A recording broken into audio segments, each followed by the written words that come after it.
fatigué de l'instabilité spirituelle, vous êtes fatigué de tourner en rond et vous vous demandez comment faire. Je vous donne rendez-vous sur Fondement Apostolique, notre rendez-vous hebdomadaire en ligne, tous les mercredis à partir de 20h30 sur nos réseaux sociaux Facebook et YouTube, en vue de l'édification, de la stabilité et pour une croissance, n'est-ce pas, chrétienne, une croissance spirituelle. Ne manquez pas ce rendez-vous, bien-aimés, c'est vraiment un temps, une saison pour changer de vie, pour progresser dans le Seigneur et pour briser tous les cycles de stagnation sur votre vie. Connectez-vous donc sur cette émission et invitez des amis, invitez au maximum autour de vous. Vous connaissez des chrétiens qui vivent ces choses, invitez au maximum pour la gloire de Dieu. Je vous donne rendez-vous donc sur Fondement Apostolique. Au nom de Jésus-Christ de Nazareth, soyez bénis et à bientôt.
Bonsoir à tous, chers bien-aimés. Je vous salue dans le nom précieux de Jésus-Christ. Vous êtes les bienvenus à Fondement Apostolique, notre live tous les mercredis, donc à partir de 20h30. Et je vous reçois ici, donc sur ce plateau de notre émission. Que la grâce de Dieu soit avec vous au nom puissant de Jésus. Je salue tous ceux qui nous suivent depuis, n'est-ce pas, l'Afrique, la Côte d'Ivoire, notre très chère patrie. Tous ceux qui nous suivent depuis les États-Unis aussi, notre patrie. Voilà, et puis ceux qui nous suivent en Europe, un peu partout dans le monde entier, que la grâce et la paix du Seigneur soit avec vous. Voilà, j'espère que vous passez une bonne semaine, j'espère que la grâce de Dieu vous soutient. Alléluia. Donc vous êtes en direct et ici, donc il est 16h30 heure de Washington au moment où vous me suivez, et donc 20h30 en temps GMT. Voilà, donc invitez, vous savez, quand vous connectez, la première chose que vous faites, vous appuyez sur la cloche de notification pour être prévenu en cas de vidéo postée sur notre chaîne et vous abonnez à notre chaîne. Appuyez le bouton pour s'abonner. Abonnez-vous donc directement. Voilà, et partagez le lien autour de vous. Voilà, partagez le lien autour de vous. Là maintenant, vous pouvez prendre une minute pour le faire avec votre téléphone. Et puis, donnez-nous un pouce si vous appréciez le contenu de cette chaîne au nom de Jésus-Christ. Un pouce, c'est votre manière de nous soutenir, de liker ce que nous faisons. Avant d'aller dans le vif du sujet, je vais prier au nom de Jésus-Christ pour recommander ce moment de les mains du Seigneur qui nous conduit dans ce moment d'interaction, qui nous oriente selon sa grâce et sa paix, et que ce moment soit un moment d'édification pour chacun. Alléluia. Seigneur Dieu, je veux te dire merci, je te rends grâce. Seigneur, nous nous attendons à toi encore aujourd'hui. Influence-nous dans cette émission. Que ton esprit nous communique ta pensée. Seigneur, bénis tous ceux qui vont se connecter. Seigneur, transforme des vies, change des vies. Rapproche-nous encore de ton but et que ta volonté soit faite au nom de Jésus. Nous prenons autorité contre tout esprit de distraction, tout esprit de confusion qui soit éloigné de ce moment et que ta grâce vraiment soit multipliée au milieu de nous. Au nom de Jésus, j'ai prié. Amen. Amen. Vous êtes bénis, vous êtes bénis, vous êtes bénis. Que la grâce de Dieu soit avec vous. Alors, donc, d'entrée de jeu, je voulais bénir Dieu pour tout ce qu'il fait. Vraiment, tout ce qu'il fait. On a été béni ce week-end avec notre retraite. Mais je vais partager quelques informations, n'est-ce pas? La première information que je vais partager donc avec nous, voilà. Donc voilà, effectivement, la retraite s'est bien passée. Dieu nous a fait grâce, on y était. Bientôt, vous aurez quelques éléments forts de ce moment par la grâce de Dieu au nom de Jésus. Alors, je voulais vraiment partager quelques informations avec nous avant de poursuivre. Comme vous savez, première chose, nous avons un programme qui s'annonce très fort dans le mois de novembre. Voilà. Donc du 29 novembre au 1er décembre, on a une conférence d'édification à Abidjan avec l'Assemblée chrétienne qui nous reçoit là-bas. On partenariat avec The Gate of the Temple for Christ. Et donc, nous avons merci à l'équipe technique pour l'affiche, cette conférence. Donc, et voici donc les informations. Si vous êtes du côté de la Côte d'Ivoire, nous serons là-bas avec le pasteur Boni, moi-même pour animer cette conférence. Donc, je vous invite, venez nombreux. Si vous êtes du côté de la Côte d'Ivoire, ceux qui peuvent faire le déplacement en Côte d'Ivoire, de l'étranger, venez. Ça sera un moment d'édification, un moment puissant de la présence de Dieu, un moment de la parole et de l'esprit. Donc je vous invite véritablement. Le thème c'est quelle église, quel chrétien. Donc c'est un thème que nous allons développer, n'est-ce pas, sur place là-bas. Quelle église, quel chrétien. Donc je vous invite véritablement à participer, à prendre part à ce moment. Voilà, un moment riche, un moment béni. Et votre présence est vivement souhaitée. Voilà, donc peu importe là où vous êtes, suivez-nous. Et voilà, participez à ce moment. Vous pouvez prendre cette affiche en capture d'écran et inviter des amis, inviter des personnes que vous connaissez. Ça sera 3 jours de réveil, 3 jours de puissance, 3 jours de la gloire de Dieu. Et donc, voici ce que je voulais déjà partager donc, avec nous véritablement. Et une chose que je voulais dire, donc, le vendredi, ça sera de 18h à 20h30, le vendredi 29, voilà. Le samedi, ça sera de 15h à 20h, donc 15h à 20h, ça c'est le samedi. Et puis le dimanche, ça sera de 9h à midi, n'est-ce pas? Donc les 2 premiers jours, ça sera, n'est-ce pas, à CPE, c'est la salle CPE, c'est à Cocody Cité des Arts, entre l'école de gendarmerie et l'INSAC. Et puis le dimanche, ça sera au siège de l'Assemblée chrétienne. Donc c'est au plateau d'Ocuy pour ceux qui connaissent. Voilà. Et pour toutes les informations, vous avez les contacts sur la fiche que vous pouvez appeler pour plus de précision. Que Dieu soit béni. Je pense qu'il y a une petite vidéo qu'on nous propose, une vidéo d'annonce. Donc l'équipe technique peut nous proposer la vidéo maintenant. Voilà. L'Assemblée chrétienne, en collaboration avec The Gate of the Temple for Christ, organise une conférence d'édification. Thème: quelle église, quel chrétien. Orateur hôte: pasteur Charles Boni. Orateur invité: apôtre Yann Kwakofi des États-Unis. Date: les vendredis 29 et samedi 30 novembre et le 1er décembre 2024, selon le programme ci-après. vendredi 29 novembre de 18h à 20h30 et le samedi 30 novembre de 15h à 20h au CPE, Centre de publication évangélique Cocody-Cité des Arts, entre l'école de la gendarmerie et l'INSAC. Dimanche 1er décembre 2024 de 9h à 12h à l'Assemblée chrétienne au Docuy, près de la Locodrome. Contact 07 77 777 220 01 51 507 777. Bien-aimé, quelle est ta position exacte vis-à-vis de Christ? Pour le savoir, viens à cette conférence, il ne te la fait surtout pas raconter. Shalom.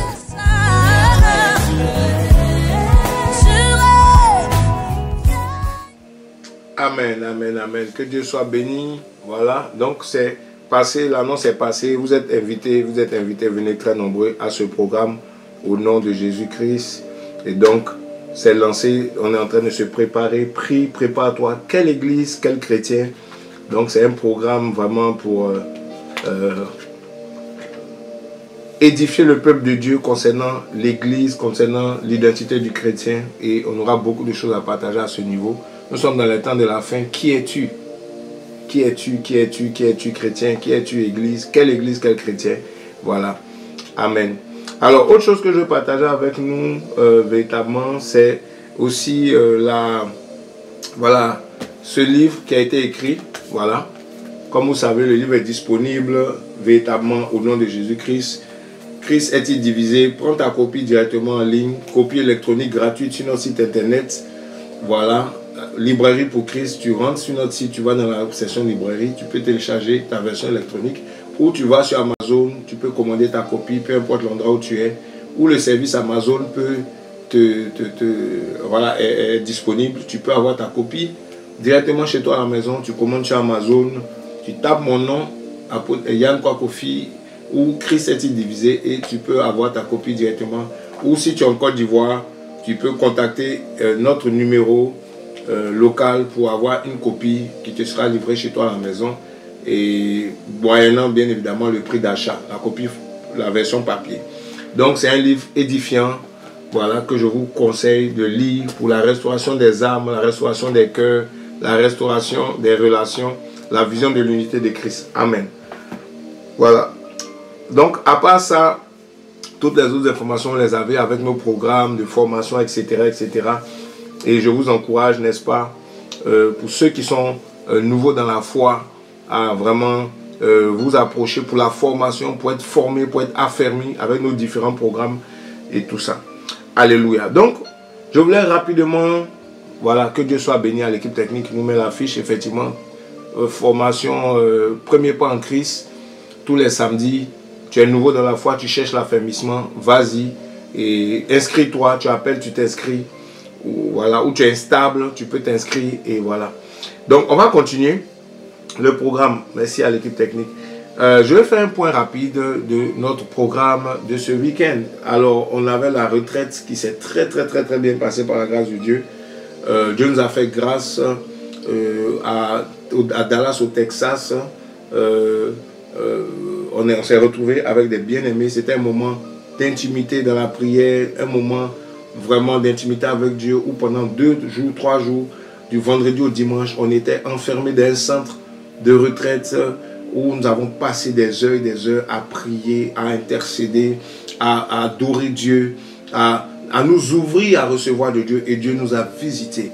Vous savez, la Bible dit qu'ils étaient dans la chambre haute, quand ils priaient, tout à coup, il y a eu quelque chose qui s'est passé. Vous savez, quand on veut on rentre dans un moment de retraite, on veut que quelque chose se passe. Plusieurs sont venus avec leurs attentes, avec leur sujet de prière, avec leur soif de Dieu. Et il y en a plusieurs qui ont reçu leur réponse, qui ont reçu une orientation, qui ont reçu la main de Dieu sur leur vie et qui ne sont plus, qui n'ont plus été les mêmes. Leur vie a changé, le feu de Dieu était descendu et il y a eu plusieurs sortes d'expériences surnaturelles qui se sont passées pendant ce temps. Les absents ont eu tort, comme on dit souvent, les absents ont tort, mais je lui ai dit, je pense que la prochaine fois, tu pourras faire l'effort d'être avec nous à cette retraite, qui est une retraite annuelle, chaque fois que nous organisons ici aux États-Unis en octobre. Et par la grâce de Dieu, si Dieu nous convainc, si Dieu nous y pousse, pourquoi pas une retraite en Côte d'Ivoire l'année prochaine? C'est vraiment le cœur aussi que nous mettons, le cri que nous mettons devant le Seigneur. Si Dieu nous fait grâce, on aura une retraite, en plus de celle des États-Unis, une autre retraite en Côte d'Ivoire, parce qu'il y a aussi ce besoin-là dans notre communauté, avec nos bien-aimés qui sont au niveau de la Côte d'Ivoire. Et je bénis le Seigneur pour l'œuvre que Dieu fait en Côte d'Ivoire, avec notre communauté qui est en train d'émerger, une petite communauté, une jeune communauté que nous avons commencé cette année. Voilà, et bientôt nous vous donnerons plus de détails sur cette communauté qui se réunit les dimanches en Côte d'Ivoire, chaque dimanche et tout. Et vous aurez les informations sur comment participer à ces rencontres, voilà, par la grâce de Dieu. Donc on bénit le Seigneur pour tout ce qu'il fait. Je bénis le Seigneur pour tout ce qu'il fait. Et en tout cas, la retraite était extraordinaire. Bientôt, vous aurez des vidéos, des moments forts. Vous aurez aussi des images. Merci à l'équipe technique avec l'affiche pour notre réunion du dimanche. Donc, c'est chaque dimanche de 9h à midi. Voilà, de 9h30 à 12h30. Et vous pouvez appeler ces numéros. Si vous êtes du côté de la Côte d'Ivoire, c'est à la Riviera Bonoumé. Vous pouvez appeler et prendre part à ces programmes, voilà, qui sont en train, à cette réunion communautaire pour l'édification, voilà, pour la prière. Et voilà, que Dieu soit béni. Alléluia. Alléluia. Donc appelez, nous avons des serviteurs de Dieu sur place, nous avons des servantes de Dieu sur place, nous avons une équipe dynamique qui s'occupe vraiment des âmes, qui a le fardeau de servir Dieu, que nous avons formé, préparé, et voilà. Autre chose que je voulais dire aussi, c'est que bientôt je vous partagerai, parce que avec le programme de l'Assemblée chrétienne, je serai en Côte d'Ivoire pour quelques jours, et nous aurons un programme aussi avec In the Gate of the Temple, et je vous donnerai plus d'informations à ce sujet d'ici 1 ou 2 semaines, pour que vous soyez préparés, n'est-ce pas, aussi à participer à ce programme si Dieu vous met à cœur. Amen. Donc voici un peu les quelques informations que je voulais partager avec nous. Et aujourd'hui, je voulais vous proposer donc un message sur voilà, un message important, voilà, sur la famille. Amen. Sur la femme, sur la destinée commune des familles. Voilà, sur la destinée commune des familles. C'est un message que j'ai prêché, que j'ai enseigné il y a quelque temps, lors du programme sur la réclamation des destinées familiales. Un programme spirituel, un programme d'intercession puissant qu'on a eu pendant 1 mois, où on jeûnait, priait, c'était dans le mois d'août, pour la réclamation des destinées de nos familles, pour renverser les œuvres des ténèbres de nos familles, pour attirer la faveur de Dieu dans nos familles. C'est un programme d'intercession intense. Et bientôt, nous aurons donc une session de réclamation des destinées familiales. Je vous dirai quand. Programme qu'on avait organisé avec le Neuro-Compassion États-Unis. Donc bientôt, je vous dirai quand est-ce que nous aurons, cette fois-ci, ça sera une semaine de réclamation des destinées familiales. Et je vous partagerai bientôt ce fardeau, ces dates, afin que vous soyez aussi disposés pendant la semaine de la réclamation pour prier en cette fin d'année pour vos familles, pour nos familles, prier pour le changement. Nous voulons voir des choses changer dans nos familles. Nous voulons comprendre l'importance de la famille et comment Dieu nous a positionnés dans nos familles. Amen. C'est le premier avantage que Dieu te donne, c'est ta famille. Avant de te donner l'argent, Dieu te donne une famille. Avant de te donner un mari, Dieu te donne une famille. Avant de te donner une femme, Dieu te donne une famille. Avant quoi que ce soit sur la terre, Dieu te fait venir dans ce monde par une famille. Il faut comprendre l'importance de la famille et comment spirituellement se positionner dans une famille. Donc, aujourd'hui, je vous propose la destinée commune des familles. Voilà, c'est un message que je vous propose de suivre là maintenant, qui va commencer dans quelques instants, et on fera le point plus tard. Prenez des notes, s'il vous plaît, et si vous avez des questions, n'hésitez pas à nous les poser, et nous pourrons y répondre véritablement, et que la grâce de Dieu soit avec vous. À tout à l'heure.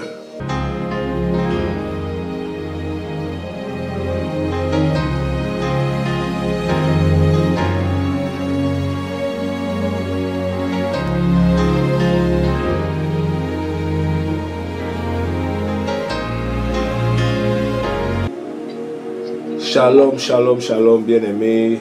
Shalom à tous. Que la grâce et la paix du Seigneur soient avec vous. Chers frères et sœurs en Christ, je vous salue dans le nom de Jésus-Christ de Nazareth. Que la paix du Seigneur soit avec vous. Voilà. Vous êtes les bienvenus à Fondement Apostolique, notre hebdomadaire tous les mercredis à 20h30 GMT. On va attaquer aujourd'hui sur la destinée commune des familles. Amen. La destinée commune des familles. Je veux que tu sois attentif. Je vais parler de qu'est-ce que c'est que la famille. Je vais parler de certaines caractéristiques de la famille que beaucoup de gens ignorent. Le peuple périt par manque de connaissances. Satan tient des familles. L'ennemi tient des familles parce que plusieurs sont ignorants des réalités spirituelles. Amen. Je prie au nom de Jésus avant de commencer. Je veux t'inviter à être disposé, concentré, focalisé et loin-toi de toute distraction au nom de Jésus-Christ. Oh Mazaka Mindere Buskatara Bashaya. Rabiko Sakari Bashiri Buskarabalia. Ambraska Biyate le Bruskama Manderi Katali. Seigneur mon Dieu, je veux te dire merci pour ta fidélité. Je veux te dire merci pour ton règne. Je veux te dire merci pour ta faveur. Seigneur, je veux te dire merci pour la force que tu nous donnes d'être là. Seigneur, on te confie toutes choses. Viens régner. Oh Mazaka Basayaba. Viens régner dans ce moment. Viens régner dans ce moment. Oh Rabasaka Yaba Kayabu Salaba. Oh Radako Yababa. Oh Labalaba Shaya. Il y a puissance dans le nom de Jésus. Il y a puissance dans le nom de Jésus.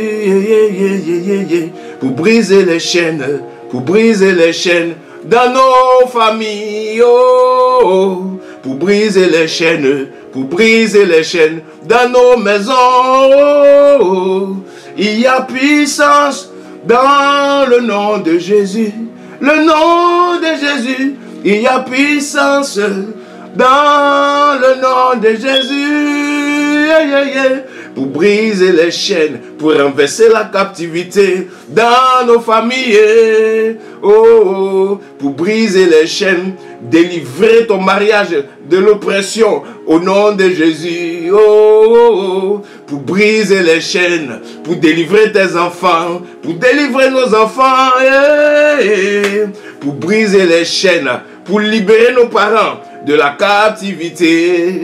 Il y a puissance. Il y a puissance, je le proclame dans le nom de Jésus. Je le déclare dans ce mois d'août. Il y a puissance pour changer l'atmosphère de nos maisons. Oh, dans le nom de Jésus. Oh. Et nous prions dans le nom de Jésus. Oh, dans le nom de Jésus. La puissance du diable est terrassée dans le nom de Jésus. Les liens sont coupés, oh, dans le nom de Jésus. Oh, les familles sont libres dans le nom de Jésus. Je prophétise sur ta maison dans le nom de Jésus. La puissance de Dieu descend dans le nom de Jésus. Oh, il y a puissance dans le nom de Yeshua Mashiach. Oratekada. Il y a puissance dans le nom du Shiloh. Pour briser les chaînes, les chaînes de captivité, les chaînes de célibat, pour briser les chaînes de stérilité, pour briser les chaînes. Oh Maragazaria, pour briser les chaînes dans ta vie professionnelle, pour briser les chaînes. Je suis en train de prophétiser par le chant. Oh, pour briser les chaînes. Oh, Mandarakasete, pour briser les chaînes. Oh, oh, oh, oh, oh, qu'il en soit ainsi, comme je viens de prophétiser, qu'il y ait des délivrances, des changements d'atmosphère, que le règne de Dieu descende dans ta maison. Tu vas prier avec moi là où tu es, que le règne de Dieu descende, que le règne de Dieu vienne dans ta famille. Avant que je partage cette parole, tu vas prendre l'autorité, tu vas invoquer le règne de Dieu dans ta famille. Il a dit dans Matthieu 6, verset 9, il dit quand vous priez, dites notre Père qui est aux cieux. Oh Rabasaka Labalabashaba, que ton nom soit sanctifié. Oh Radako Satabelabashaya. Il a dit, quand vous priez, dites que ton règne vienne, que ta volonté soit faite sur la terre comme au ciel. On va prier que le règne de Dieu vienne. Dans cette semaine, nous voulons le règne de Dieu dans nos familles. Oh Seigneur, toi qui règnes dans les cieux, nous invoquons ton règne dans nos maisons. Oh Lako Sakari Mandara, dans nos familles ce soir, dans nos maisons. Oh Seigneur, nous invoquons ton règne sur nos enfants. Oh, nous invoquons ton règne, Seigneur mon Dieu, sur nos couples. Seigneur, que là où l'ennemi régnait, qu'il soit terrassé. Que ton règne descende, Seigneur mon Dieu, sur nos finances. Que ton règne descende, Seigneur mon Dieu. Seigneur, sur, au Père de gloire, les enfants. Seigneur, sur les parents. sur les frères et sœurs, dans nos maisons, papa, que l'atmosphère soit changée, que ton règne vienne dans nos familles, que ton règne vienne dans nos familles, au Karibosaya. Dans le nom de Jésus, nous prions. Nous refusons que la situation reste comme ça. Que ce mois ne finisse pas, que les situations soient changées dans les familles, au nom de Jésus. Oh, tu as dit, si nous croyons au Seigneur Jésus, nous serons sauvés, nous et notre famille. Nous serons délivrés, nous et nos familles. Nous serons impactés, nous et nos familles, Seigneur. Que nos familles ne soient pas épargnées de ton œuvre. Que nos familles aussi vivent ta bénédiction. Que nos familles vivent le règne de Jésus. Vivent le règne de Dieu. Que là où il y a un ennemi qui est en train de régner, que son règne soit renversé. Que le règne de Dieu descende. Il a dit quand vous priez, invoquez le règne de Dieu. Invoquez le règne de Dieu. Invoquez son règne. Que ton règne vienne dans ma maison au nom de Jésus. Vienne dans mon mariage, sur mes enfants. Prie au nom de Jésus là où tu es. On commence en prière.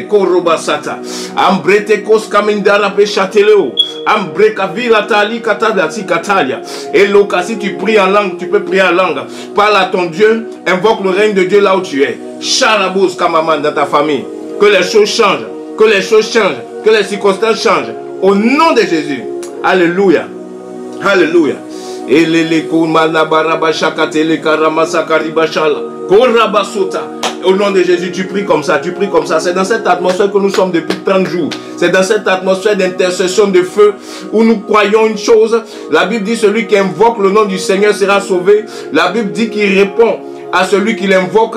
Il dit invoque-moi au jour de la détresse, je te répondrai. Ta famille en détresse, invoque-le, Dieu va te répondre.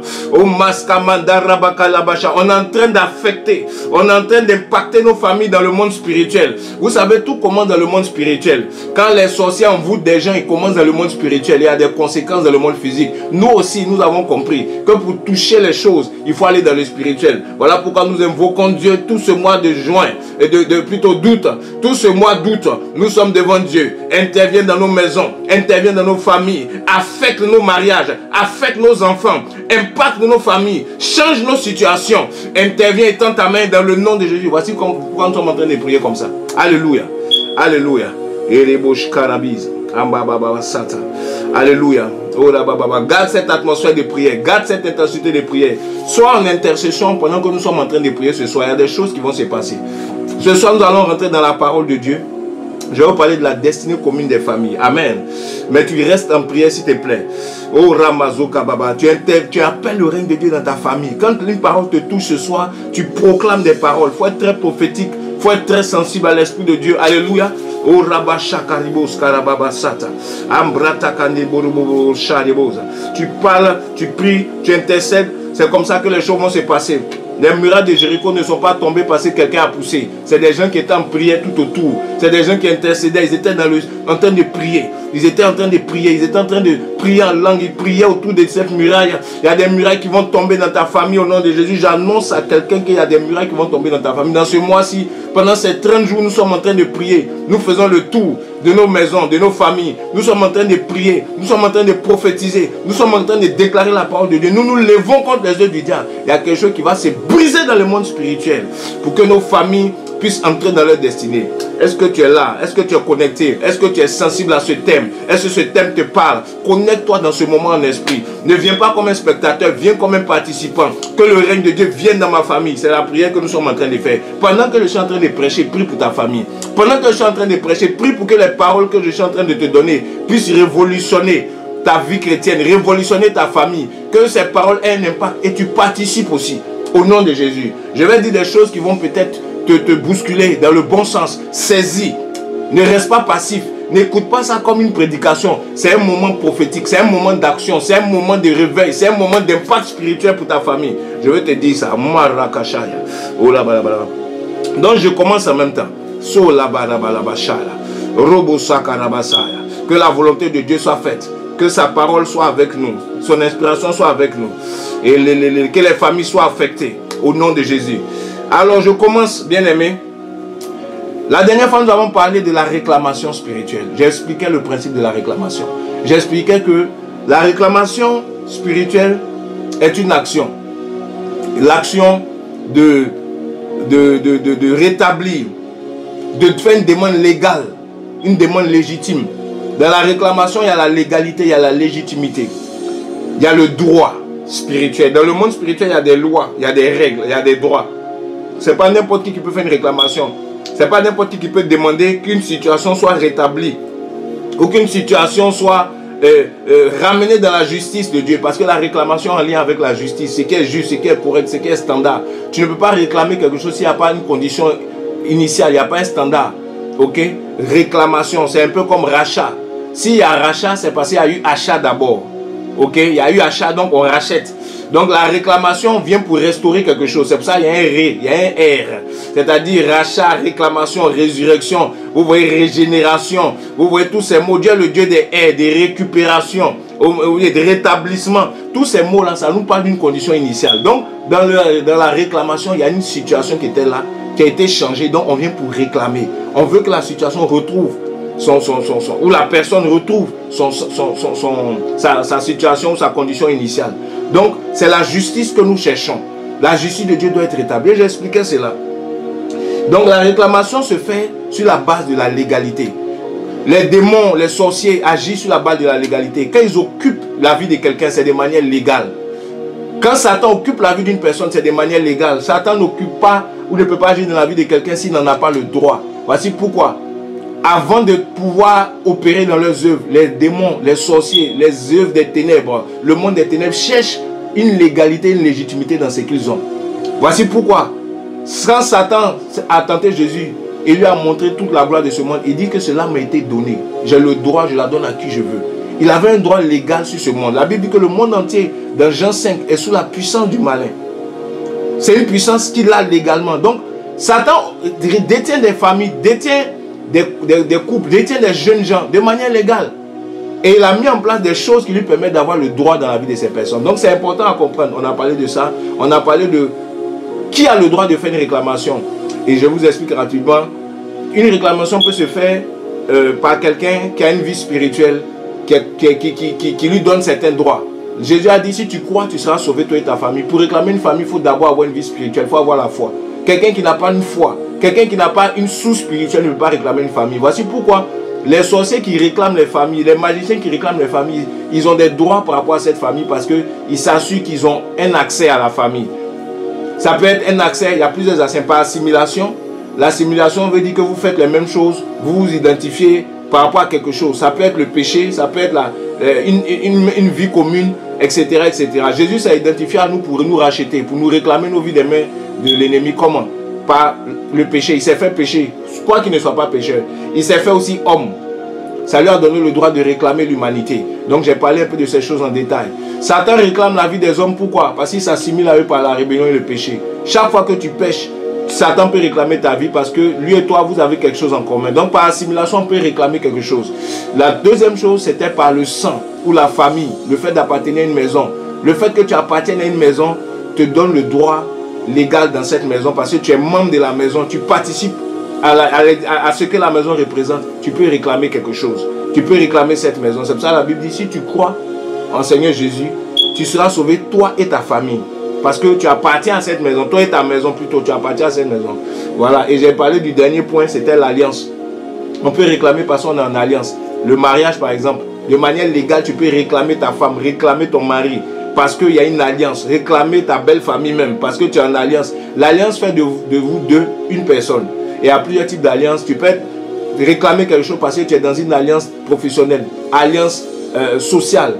Jonathan et David avaient une alliance et à cause de ça, David devait quelque chose à Jonathan par rapport à ses enfants. Donc l'alliance permet aussi de réclamer. C'est comme ça que David a réclamé la vie de Mephibosheth, qui était l'enfant de Jonathan, le petit de Jonathan. Vous voyez, il a pu réclamer, épargner sa vie de certaines choses. Donc par l'alliance, j'ai parlé un peu de ces choses. Réécoutez l'enseignement, j'avance aujourd'hui. Orababashaya. Donc aujourd'hui, je vais vous parler, bien aimé, de la destinée commune des familles. Je commence à parler. Premier passage que je nous donne, nous sommes dans Éphésiens chapitre 3, verset 15. Et ouvrez bien vos oreilles, je vais vous parler des choses spirituelles concernant la famille. Amen. Peut-être que tu vas voir la famille différemment à partir d'aujourd'hui. Parce que le peuple périt par manque de connaissance. Le peuple de Dieu périt pas parce qu'il y a le diable. Satan n'est pas trop fort. Les démons ne sont pas trop puissants. Mais la Bible dit, mon peuple est détruit. Mon peuple périt. Plusieurs membres de famille sont nés dans des familles, ils ne savent même pas ce que c'est que la famille. Amen. Ils ne savent pas ce que la famille représente. Ils ne savent pas quel est le but de la famille. Aujourd'hui, je vais parler de la destinée commune des familles. Je vais commencer déjà par parler de la famille, ses origines. C'est quoi une famille? Comment on doit comprendre la famille? C'est quoi une famille? Pourquoi la famille c'est important? On va d'abord parler de ça. Parce que plusieurs sont dans les familles, ils méprisent leur famille. Ils ne connaissent pas l'importance de la famille. Ils combattent même l'idée de la famille parce que c'est l'individualisme. Aujourd'hui, il y a tellement d'égoïsme dans notre société que les gens pensent que la famille c'est un fardeau. Ok, et nos sociétés aussi nous ont montré qu'une famille c'est fait pour qu'on s'occupe de la famille financièrement seulement. C'est ça que c'est une famille. Non. La famille a un sens plus profond que les problèmes financiers, les problèmes d'argent, etc. Il y a d'autres choses. Mandos Kataliva, Zokari Nataliatis, Amin Davi Atala Cessé. Connais-toi dans cette atmosphère et reste en prière comme je t'ai dit, Charles libré de vie. Donc on est dans Éphésiens chapitre 3, je vais lire du verset 14 au verset 15. Amen. La Bible dit, c'est pour cela, Zain de Vrekataria, c'est pour cela que je fléchis mes genoux devant le Père de notre Seigneur Jésus-Christ, duquel est nommée toute famille dans les cieux et sur la terre. Amen. Afin que selon la richesse de sa gloire, il vous donne d'être fortifié en puissance par son esprit quant à l'homme extérieur, de sorte que Christ habite par la foi dans vos cœurs. Amen. Je m'arrête là. Donc la Bible dit, on lit à partir du verset 14 jusqu'au verset 15 de Éphésiens, il dit, je prie devant le Père de notre Seigneur Jésus, de quel toutes les familles dans les cieux et sur la terre tirent le nom. Toutes les familles sont nommées. Toutes les familles, ici quand on dit les familles sont nommées, c'est-à-dire que les familles trouvent leur identité en Dieu. La famille ne vient pas de l'homme, la famille vient de Dieu. La première chose que l'on dit, aucune famille ne vient des hommes. L'idée, enfin le concept de famille ne vient pas des hommes. Le concept de famille vient de Dieu. C'est de lui que viennent toutes les familles de la terre. Quand je dis famille, je vais définir quelque chose. Quand je parle de famille, je parle des familles selon le modèle que Dieu a donné. Dans le modèle de Dieu de la famille, c'est un père et une mère avec des enfants.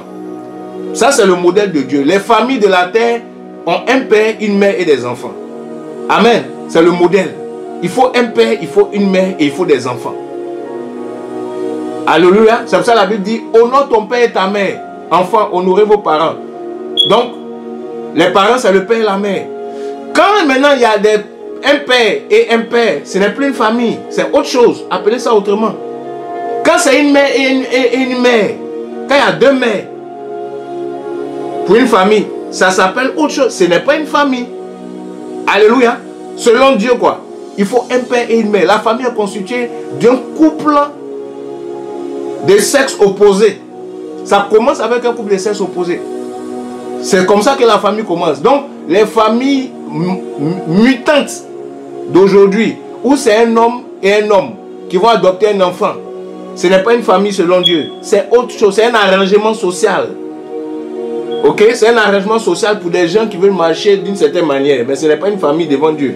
Quand nous parlons de la réclamation des destinées familiales, on ne parle pas de ces monstres qui sont constitués en dehors de la volonté de Dieu. Je n'accuse pas les personnes, mais je veux dire que ce n'est pas un arrangement qui vient de Dieu. Une famille est constituée d'un homme et d'une femme qui donnent naissance à des enfants.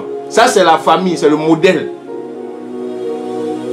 Je n'ai rien contre les couples de même sexe, personnellement. Mais selon la parole de Dieu, ce ne sont pas des familles.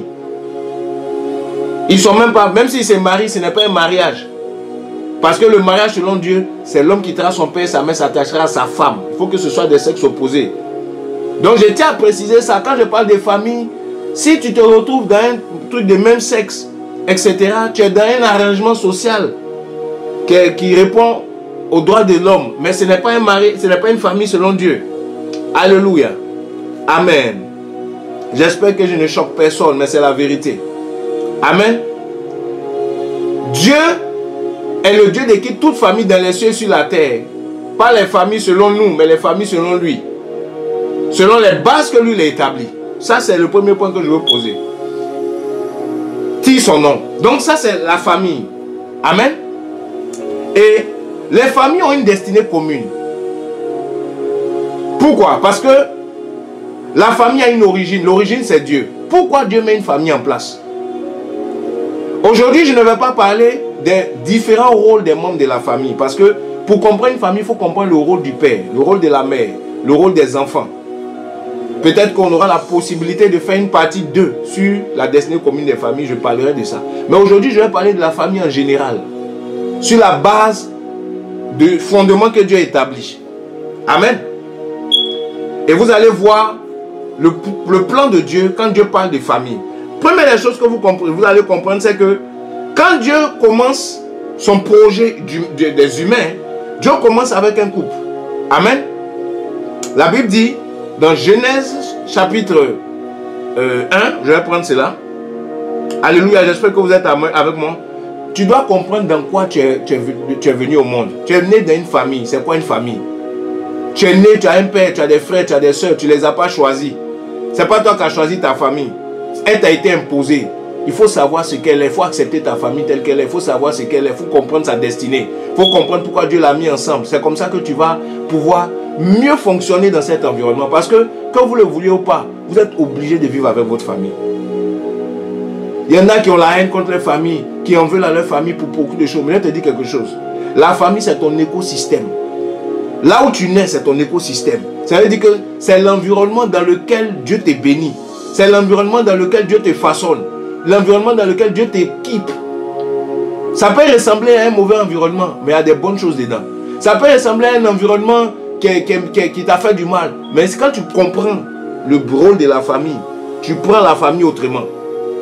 Quand je vais finir d'enseigner aujourd'hui, il y en a qui vont avoir le cœur guéri. Je vous dis ça d'avance. Quand je vais finir d'enseigner aujourd'hui, il y en a qui vont aller se réconcilier avec les membres de leur famille. Quand je vais vous dire finir l'enseignement, il y en a qui vont avoir une autre image de la famille. Parce que jusqu'ici, pourquoi ça ne marche pas entre ta famille et toi? Pourquoi il y a une telle lourdeur? C'est parce que tu es ignorant de ce que ta famille représente dans le plan de Dieu. Tu ne connais pas la destinée qui est attachée à ta famille pour ta vie. Et aujourd'hui, Dieu va ouvrir tes yeux. Alléluia. Amen. Le peuple périt par manque de connaissance. Donc, je disais donc que dans Genèse chapitre 1, verset 26, regardez ce qui se passe. On dit Dieu va dire, faisons l'homme à notre image, à notre ressemblance. Selon notre image, notre ressemblance. Et qu'il domine sur les poissons. Il dit faisons l'homme à notre image. Mais quand on dit qu'il domine sur les poissons, c'est au pluriel. Ça, c'est quelque chose que Dieu m'a montré. Il dit créons l'homme à notre image, à notre ressemblance, afin qu'il domine. Domine, c'est au pluriel. Pourtant, il parle de l'homme au singulier. Ça veut dire dans l'homme, il voyait une pluralité. Il voyait que l'homme n'était pas seulement un individu. Dans le projet humain, il y avait un projet de multiplication. C'est ce qu'on voit après. Afin qu'il domine sur les oiseaux, etc., le bétail, tout ça sur la terre. Verset 2, la première pluralité qu'on retrouve dans le verset 27, on dit Dieu créa l'homme à son image, au singulier. Il le créa à l'image de Dieu. Toujours au singulier. La Bible dit maintenant, il les créa. Mâle et femelle.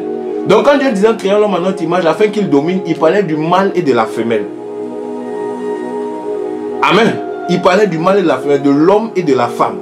Quand Dieu créa l'homme à son image, dans l'homme, là, il y avait Adam et Ève. C'est-à-dire qu'Ève aussi à l'image de Dieu. C'est un binôme. Dans le projet homme, il y a deux personnes. Il y a le mâle et puis il y a la femelle. Donc quand Dieu voit l'homme, Dieu le voit comme un couple qui doit fonder une famille. Dans le projet de Dieu, Dieu pensait la famille. Quand il disait créons l'homme, ils étaient plusieurs. C'est pour ça qu'on dit, Dieu créa l'homme et dit qu'il domine. Et après il informe maintenant que les îles là, c'est Ève et puis Adam, c'est-à-dire le mâle et la femelle. Ish et Isha. En hébreu, Ish et Isha. Vous comprenez? Donc, c'est pour ça que le mariage ou la famille ne peut pas être constitué de deux hommes ou de deux femmes. Parce que dans le plan de Dieu, quand Dieu crée l'homme, c'est l'homme et sa côte. La famille, c'est l'homme et la côte. Et sa côte. C'est pas l'homme et son frère. C'est pas ça. Donc, voici comment Dieu va créer l'homme. Et la Bible dit au verset 28, on dit les créa hommes et femelles, mâle et femelle. Et on dit Dieu les bénit. Et leur dit, fructifiez, multipliez, remplissez la terre. Assujettissez. Dominez sur les poissons, etc., etc. On dit maintenant Dieu va les bénir. Et quand Dieu les bénit, Dieu veut dire quoi? Multipliez-vous. Ça veut dire quoi? Produisez des enfants. Produisez, augmentez votre race. Devenez nombreux. C'est là que, déjà, ça part d'un individu, Adam. Et en Adam, il y a Ève, la côte, parce qu'on va dans le chapitre 2. On voit comment Dieu avait créé d'abord Adam et ensuite il a pris de sa côte la Ève. Pour que toutes ces paroles s'accomplissent. Et il va les mettre ensemble, ils vont commencer à se multiplier. Et cette multiplication-là, on dit Dieu les bénit, Dieu dit multiplier. La famille, c'est une bénédiction. Toute personne qui est née dans une famille est déjà bénie parce que la famille est déjà une bénédiction. Le fait de se multiplier, de reproduire un humain, c'est une bénédiction. Ça fait partie des bénédictions. Tu es né dans la multiplication, tu es appelé à te multiplier. Toute famille qui m'écoute, tout membre de famille qui m'écoute, la bénédiction de la multiplication est déjà ton partage parce que la famille est le signe de la multiplication. Donc, la grâce de la multiplication est déjà dans ta vie. Si on te combattait pour te limiter, on ne peut pas te limiter parce que la bénédiction est censée habiter en toi, est censée être avec toi. Que tu sois chrétien ou pas, voici pourquoi tu n'as pas besoin d'être chrétien pour te multiplier. C'est des grâces que Dieu a déjà libérées sur les hommes. Pour être fécond, tu n'as pas besoin d'être chrétien. Pour avoir des enfants, tu n'as pas besoin d'être chrétien. Pour te reproduire, tu n'as pas besoin d'être chrétien. C'est des choses qui ont été relâchées. Et ce n'est pas seulement dans le domaine des enfants, c'est aussi dans le domaine, tous les domaines des finances, les domaines de la vie, les domaines des relations. Il y a plusieurs formes de multiplication. Il y a la multiplication sociale, il y a la multiplication spirituelle, des enfants spirituels, des gens qui vont se convertir, des gens qui vont gagner à Christ. Tout ça, c'est la multiplication pour toi qui es chrétien. Donc la multiplication est déjà avec toi. Est-ce que quelqu'un m'entend?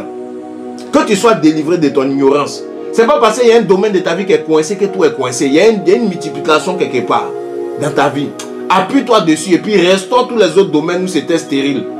La stérilité ne fait pas partie. On dit Dieu les bénit et dit multipliez-vous, soyez féconds. Et c'est comme ça que la famille avec les enfants est venue. Adam et Ève ont eu Caïn et Abel. Ensuite ils ont eu Seth. Et les hommes ont commencé à se multiplier sur la surface de la terre.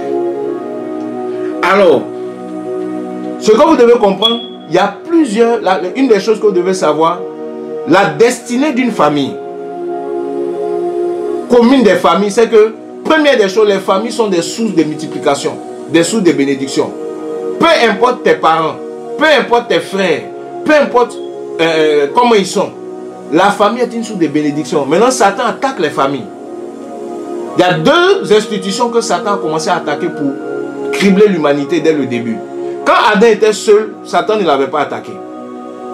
Parce que quand tu restes seul, tu n'es pas nuisible pour le diable. Véritablement. Quand tu restes seul, tu n'es pas encore un vrai danger pour lui.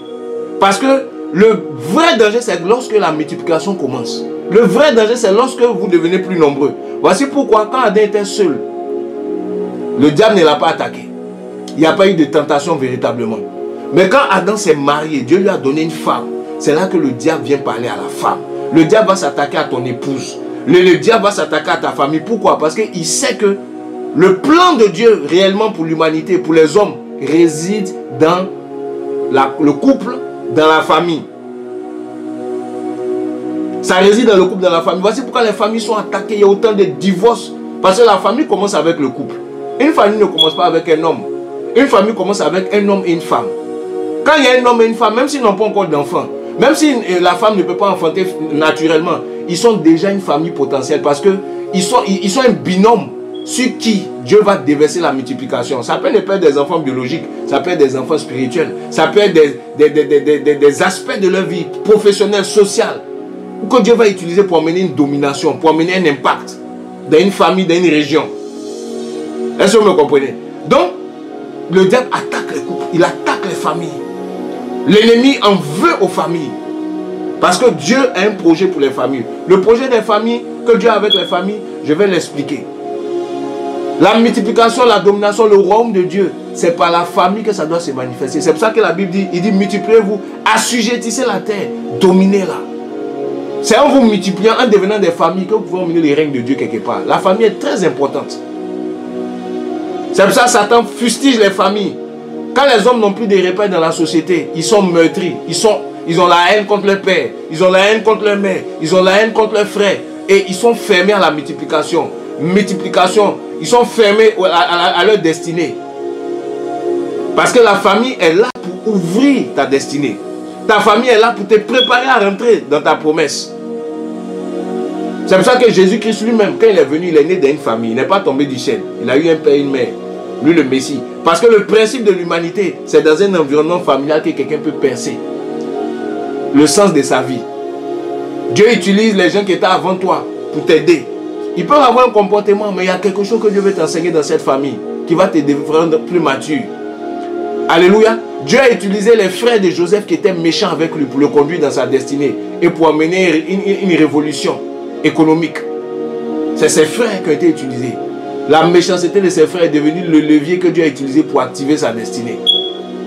Vous voyez, quand tu as un regard spirituel sur les choses, tu ne vois pas les choses avec des yeux charnels. Mais on est devenu tellement émotionnel. On s'appuie tellement sur des choses. On ne met pas Dieu au centre de nos familles. On dit c'est de lui que viennent les familles. Ça veut dire quoi? Si ton papa est un chômeur, il est alcoolique, ta maman est méchante, elle n'est pas gentille, ton frère t'a battu, ils ne sont pas gentils. C'est Dieu qui a permis que tu naisses dedans. Il y a un but. Demande à Dieu, Seigneur, j'ai fait quoi ici? Qu'est-ce que tu veux me donner? Pourquoi ils sont comme ça? Joseph pouvait dire, mais pourquoi mes frères sont méchants? Dieu lui disait, c'est mon plan. Il faut laisser, laisse-les être méchants. Ils sont méchants pendant un temps. Mais pendant le temps de leur méchanceté, je suis en train de tracer un chemin pour toi. Un chemin de réveil, un chemin de restauration, un chemin de destinée familiale. Alléluia. Ta famille peut faire des choses que tu ne comprends pas aujourd'hui, mais dans 13 ans, tu vas voir que tout ce qu'ils étaient en train de faire, ils étaient en train de te pousser dans le plan de Dieu. Ils étaient en train de tracer un chemin, eux-mêmes ils ne savaient pas. Il n'y a pas une situation familiale que Satan maîtrise mieux que Dieu. La famille ne vient pas du diable. C'est pour ça que je suis en train de donner ce message. Il faut pardonner à ce qu'on t'a fait. Parce que ce qu'on t'a fait en réalité concourt à ton bien. Ça va te donner un caractère, ça va te donner une endurance, ça va te donner des dispositions comme Joseph jusqu'à arriver au sommet de ta destinée. Alléluia. N'en voulez pas à vos frères, même si c'est des sorciers. N'en voulez pas à vos mères, n'en voulez pas à vos parents. Que vos crises familiales ne vous éloignent pas de vos familles, mais qu'elles vous rapprochent du Dieu des familles pour comprendre pourquoi c'est comme ça. Il y a une clé que tu dois découvrir qui va te permettre d'ouvrir la porte qui était fermée. C'est ce que je veux te dire, mon frère. Alléluia. Il faut être spirituel. Zimanto rakatedia. Ton père t'a peut-être laissé. Ton père t'a peut-être fait des choses. Ta mère n'a pas été peut-être là au moment où tu pensais. Dieu a utilisé ça pour quelque chose. Il faut lui demander, Seigneur. Parce que ce n'est pas toi qui as choisi ta famille. Si c'est Dieu qui t'a fait naître dans ce cadre, alors que tu es innocent, tu n'as rien fait de mal, c'est pour ton bien. Même la mère qui t'a abandonné, ton père qui t'a abandonné, ça a forgé quelque chose en toi. Ça a créé quelque chose en toi. Même tes frères qui t'ont rejeté, mon frère, ma soeur, c'est ça. Donc la famille est une bénédiction dans tous les cas. Quand tu retournes ça du côté des ténèbres ou du côté de Dieu, c'est une bénédiction. La famille est un instrument de Dieu puissant pour propulser la destinée d'un homme. Alléluia. Alors, donc Dieu dit multipliez, remplissez la terre. Et je vais dire, il y a plusieurs plateformes que Dieu utilise pour amener son règne. Amen. Plusieurs plateformes. Il y en a au moins 5. Je vous cite cela. La première plateforme que Dieu utilise pour amener son règne, c'est un individu. Dieu peut utiliser une personne, un homme. C'est pour ça qu'il a commencé avec Adam. Il a créé Adam seul. Il a formé, la Bible dit dans Genèse 2, verset 7, l'Éternel Dieu forma l'homme de la poussière du sol et souffla dans ses narines un souffle de vie, l'homme devient une âme vivante. Au début, il était seul. Dieu commence avec un homme. Amen. Ça, c'est le premier niveau de la manifestation du règne de Dieu ou de l'image de Dieu. Amen. Dieu se manifeste au travers d'un homme seul. Adam. Amen. Quand vous lisez dans le même Genèse 2, qu'est-ce que Dieu va faire après? On dit l'Éternel Dieu endormit l'homme. Et quand il était endormi, Dieu va prendre une côte et Dieu va façonner une femme avec cette côte. Amen. Vous voyez? C'était à partir du verset 21, on dit, et l'Éternel, Dieu fit tomber un profond sommeil sur l'homme et l'endormit. Il prit une côte, Genèse 2, 22, et il ferma la chair à sa place, et Dieu forma une femme qu'il avait prise et l'amena vers l'homme. Et l'homme dit, cette fois-ci, c'est l'os de mes os, chair de ma chair, on l'appellera femme, car elle a été prise de l'homme. C'est pourquoi l'homme quittera son père, sa mère s'attachera à sa femme, et les deux deviendront une seule chair. Amen. Donc, la deuxième plateforme, ou le deuxième outil que Dieu utilise pour se révéler, pour emmener son règne, c'est le couple. C'est pour ça que si vous m'écoutez, couple qui est stérile, qui n'avez pas d'enfant, vous êtes une bénédiction. Parce qu'au niveau du couple déjà, Dieu se manifeste. Il le créa homme et femme, mâle et femelle. Il y a une révélation de Dieu. La Bible dit quoi? que Christ se manifeste, le mystère de l'homme et de la femme qui sont mariés dans Ephésiens 5, versets 22 à 31, 38 là-bas, jusqu'à 35, voilà, 34, 35 là-bas, que ce mystère parle de Jésus-Christ et de l'Église, l'homme et la femme. Donc Dieu se manifeste au travers du couple.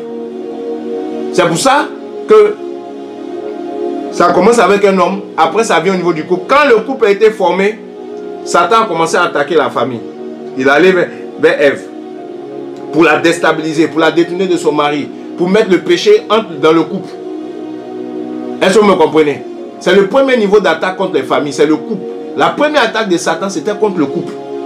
Les familles sont attaquées d'abord au niveau du couple. Si ça ne réussit pas au niveau du couple, maintenant on descend sur les enfants. C'est pour ça que Caïn, Abel, quand la famille a commencé à se multiplier, la famille a commencé à se déployer, parce que quand un homme et une femme se multiplient, les enfants qu'ils emmènent, qu'ils doivent élever, les enfants qu'ils doivent former, les enfants qu'ils doivent emmener à Christ, ça devient une armée pour Dieu. Le règne de Dieu va se manifester encore davantage. Donc Satan commence à attaquer les enfants. Satan commence à attaquer la progéniture de la femme, la postérité de la femme. Il commence avec la femme, mais il ne s'arrête pas avec elle. Il commence avec le couple, mais il ne s'arrête pas avec eux. Donc, le premier niveau, c'est l'homme, manifestation du règne de Dieu. Deuxième niveau, c'est le couple. Les couples sont importants. Même un couple qui n'a pas encore d'enfants, il est dangereux. Satan n'a pas attendu qu'ils aient des enfants pour les attaquer. Il a vu le potentiel, il a vu la gloire de Dieu dans ce couple. Il a vu que là, Dieu veut faire quelque chose. Il a commencé à les attaquer en même temps. Voilà pourquoi, mon frère, tu n'as pas encore d'enfants. Ne pense pas que tu as échoué. Si Satan te guette pour t'attaquer, c'est parce que tu as... Même avec un couple qui n'a pas d'enfants, tu es très dangereux, tu es très efficace. Tu permets à Dieu de manifester son règne dans ta génération. Alléluia. Ce n'est pas d'abord le fait d'avoir des enfants biologiques. Il y a plein de choses que tu peux produire, que tu peux multiplier en tant qu'un couple. Même qui n'a pas encore d'enfants. Dans le domaine spirituel, dans le domaine social. Parce que quand vous êtes deux, la Bible dit deux valent mieux qu'un. Ça veut dire que le couple, c'est la version supérieure du célibataire, la version améliorée de l'homme. Quand l'homme est seul, il n'est pas trop fort. Mais quand il est avec une femme, il devient plus fort. Parce que les deux valent mieux qu'un. Celui qui est seul, quand il tombe, il n'y a personne pour se relever. Mais celui qui a une femme, même s'ils n'ont pas d'enfant, quand il tombe, sa femme le relève. Quand tu tombes, ton mari te relève. Vous êtes fort à deux. Dieu peut faire de grandes choses avec vous. Dans Ecclésiaste chapitre 4, verset 9, la Bible dit que si elle n'a pas le dessus devant un adversaire, mais à deux, ils peuvent le terrasser. Donc avec ta femme, même si vous n'avez pas encore d'enfants, vous pouvez renverser des forteresses, vous pouvez conquérir des territoires. Voici pourquoi Satan, quand il a vu que Adam avait une femme, il dit non, il devient plus fort. Il a commencé à l'attaquer, il a commencé à s'opposer. Voilà pourquoi, veille sur ta relation avec ton mari. Même si vous n'avez pas d'enfants, il y a des difficultés. Vous êtes déjà bénis parce que vous êtes ensemble. Parce que vous êtes deux. La Bible dit celui qui a trouvé une femme a trouvé le bonheur. Vous êtes déjà bénis. Elle a des défauts, tu as des défauts, mais vous êtes bénis. Ce n'est pas donné à tout le monde d'avoir quelqu'un qui veut rester toute sa vie avec toi jusqu'à la fin. Ce n'est pas donné à tout le monde. Qu'un homme te dise oui et puis il est avec toi malgré tout. Il est là pendant 15 ans, 10 ans, 5 ans, 8 ans, 10 ans, 20 ans. Ce n'est pas donné. Tu es béni déjà. Il y a des gens qui ont beaucoup d'argent mais ils vivent seuls. C'est la solitude qui les tue. La dépression, quand ça ne va pas, ils ne peuvent même pas parler à quelqu'un. Il a de l'argent, mais tous ceux qui sont autour de lui sont là pour de son argent. La solitude l'emporte. Tu es béni. Parce que Dieu dit n'est pas bon que l'homme soit seul. Dieu t'a donné une personne intelligente qui peut t'aider, qui peut te comprendre. Tu es béni. Réconcilie-toi avec ta femme, toi qui m'écoutes. Réconcilie-toi avec ton mari. Ne laisse pas les enfants se mettre entre vous. Ne laissez pas les histoires d'enfants. Soyez vous-même conscients qu'avant que les enfants viennent, vous étiez là. Le couple passe d'abord avant les enfants. Est-ce que vous savez ça? Il y en a qui ne comprennent pas ça. Ta femme va rester avec toi jusqu'à ta mort, si vous vivez bien. Mais tes enfants, ils vont t'abandonner, ils vont aller fonder leur propre foyer. Ils vont aller fonder leur propre famille. Voilà pourquoi ma soeur, les femmes aiment ça. Souvent, elles s'attachent plus aux enfants qu'à leur mari. Tu fais une erreur. Parce que l'homme était là avant les enfants. L'homme était là avant les enfants. C'est lui-même qui a initié les enfants. Donc, ce n'est pas parce que les enfants sont arrivés. C'est injuste.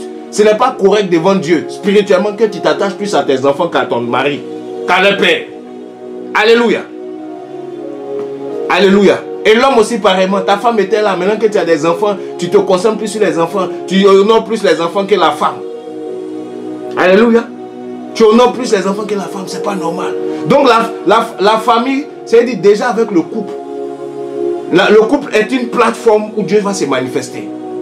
Voici pourquoi Dieu a mis en place des couples. Le troisième niveau maintenant, c'est au niveau de la famille. Voici pourquoi Dieu s'est manifesté comme le Père. Il s'est manifesté aussi comme quoi? Le Fils. Amen. Et pas n'importe quel fils, il s'est manifesté comme le premier-né. Ça veut dire qu'il y a d'autres nés qui sont venus après le premier-né. Donc Dieu est le Dieu de la famille. Voici pourquoi dans la révélation de Dieu, vous voyez la famille. Vous voyez le Père, vous voyez le Fils, vous voyez le premier-né, vous voyez les frères. Parce que Dieu est un Dieu de famille. Donc, la deuxième révélation, et puis de la troisième plateforme à partir de laquelle Dieu se manifeste son règne, c'est la famille. C'est sur ça qu'on va parler. La destinée commune des familles, c'est que Dieu veut utiliser nos familles pour se révéler. Dieu commence avec un homme, ça vient au niveau du couple, ça vient au niveau des familles. Ça, c'est la troisième plateforme. Dans la société, qu'est-ce que Dieu fait? Avant d'établir l'église, Dieu a d'abord établi un homme. Il a établi un couple. Ensuite, il a établi une famille, papa, maman et enfant. Voici pourquoi quand Adam et Ève va accoucher Caïn. Parce que Satan ne savait pas c'est quoi la reproduction. Est-ce que vous savez que les anges ne se reproduisent pas? Les esprits ne se reproduisent pas. Dieu les a tous créés. Mais maintenant, quand il s'agissait de l'homme, Dieu a inventé une technologie qui fait que il n'a pas eu besoin de créer chaque homme de la poussière de la terre. Il a créé un seul, mais en lui, il a tout mis. Il a mis un système qui fait que ce seul homme-là, si dans certaines conditions, on appelle ça les CSTP, les conditions spirituelles de température et de pression, ou les CNTP, les conditions naturelles de température et de pression, l'homme peut produire un autre homme avec sa femme. Les démons, le diable n'avait jamais vu un homme et une femme qui vont enfanter un autre homme. Ils ne connaissaient pas ça. Pour eux, c'est comme Lucifer, c'est comme Michael. Dieu a créé tous les anges. Voilà. Donc si on détruit un ange, il est fini. Donc quand Dieu a fini de créer l'homme, Satan était là. Il observe. Adam et Ève vont aller ensemble. On dit Adam conduit sa femme. Un enfant est un enfant. Est-ce que vous comprenez? Il était choqué. C'est quelle histoire ça? On n'a jamais vu ça. C'est ça l'étude de multiplication. C'était la première fois. Donc quand il avait attaqué Adam et Ève, pour lui c'est fini, on les a chassés du jardin d'Éden. Ils n'iront nulle part, ils sont corrompus. Ils font naître un nouvel homme. Il a observé encore, deuxième grossesse, Abel. Bon, à vrai dire, quand on regarde bien l'histoire de Caïn et Abel, apparemment ils étaient des... Caïn et Abel, pardon, c'était des jumeaux, parce que c'est une seule grossesse. Amen. Apparemment c'était des jumeaux, parce que c'est une seule grossesse où il y a eu Caïn et Abel, il n'y a pas eu deux grossesses. Vous voyez? Donc, c'était un frère. Voilà. Donc elle enfanta son frère, elle enfanta Caïn. Et ensuite elle enfanta encore son frère Abel. Donc voici. Mais on dit qu'il a connu sa femme une seule fois. Ok?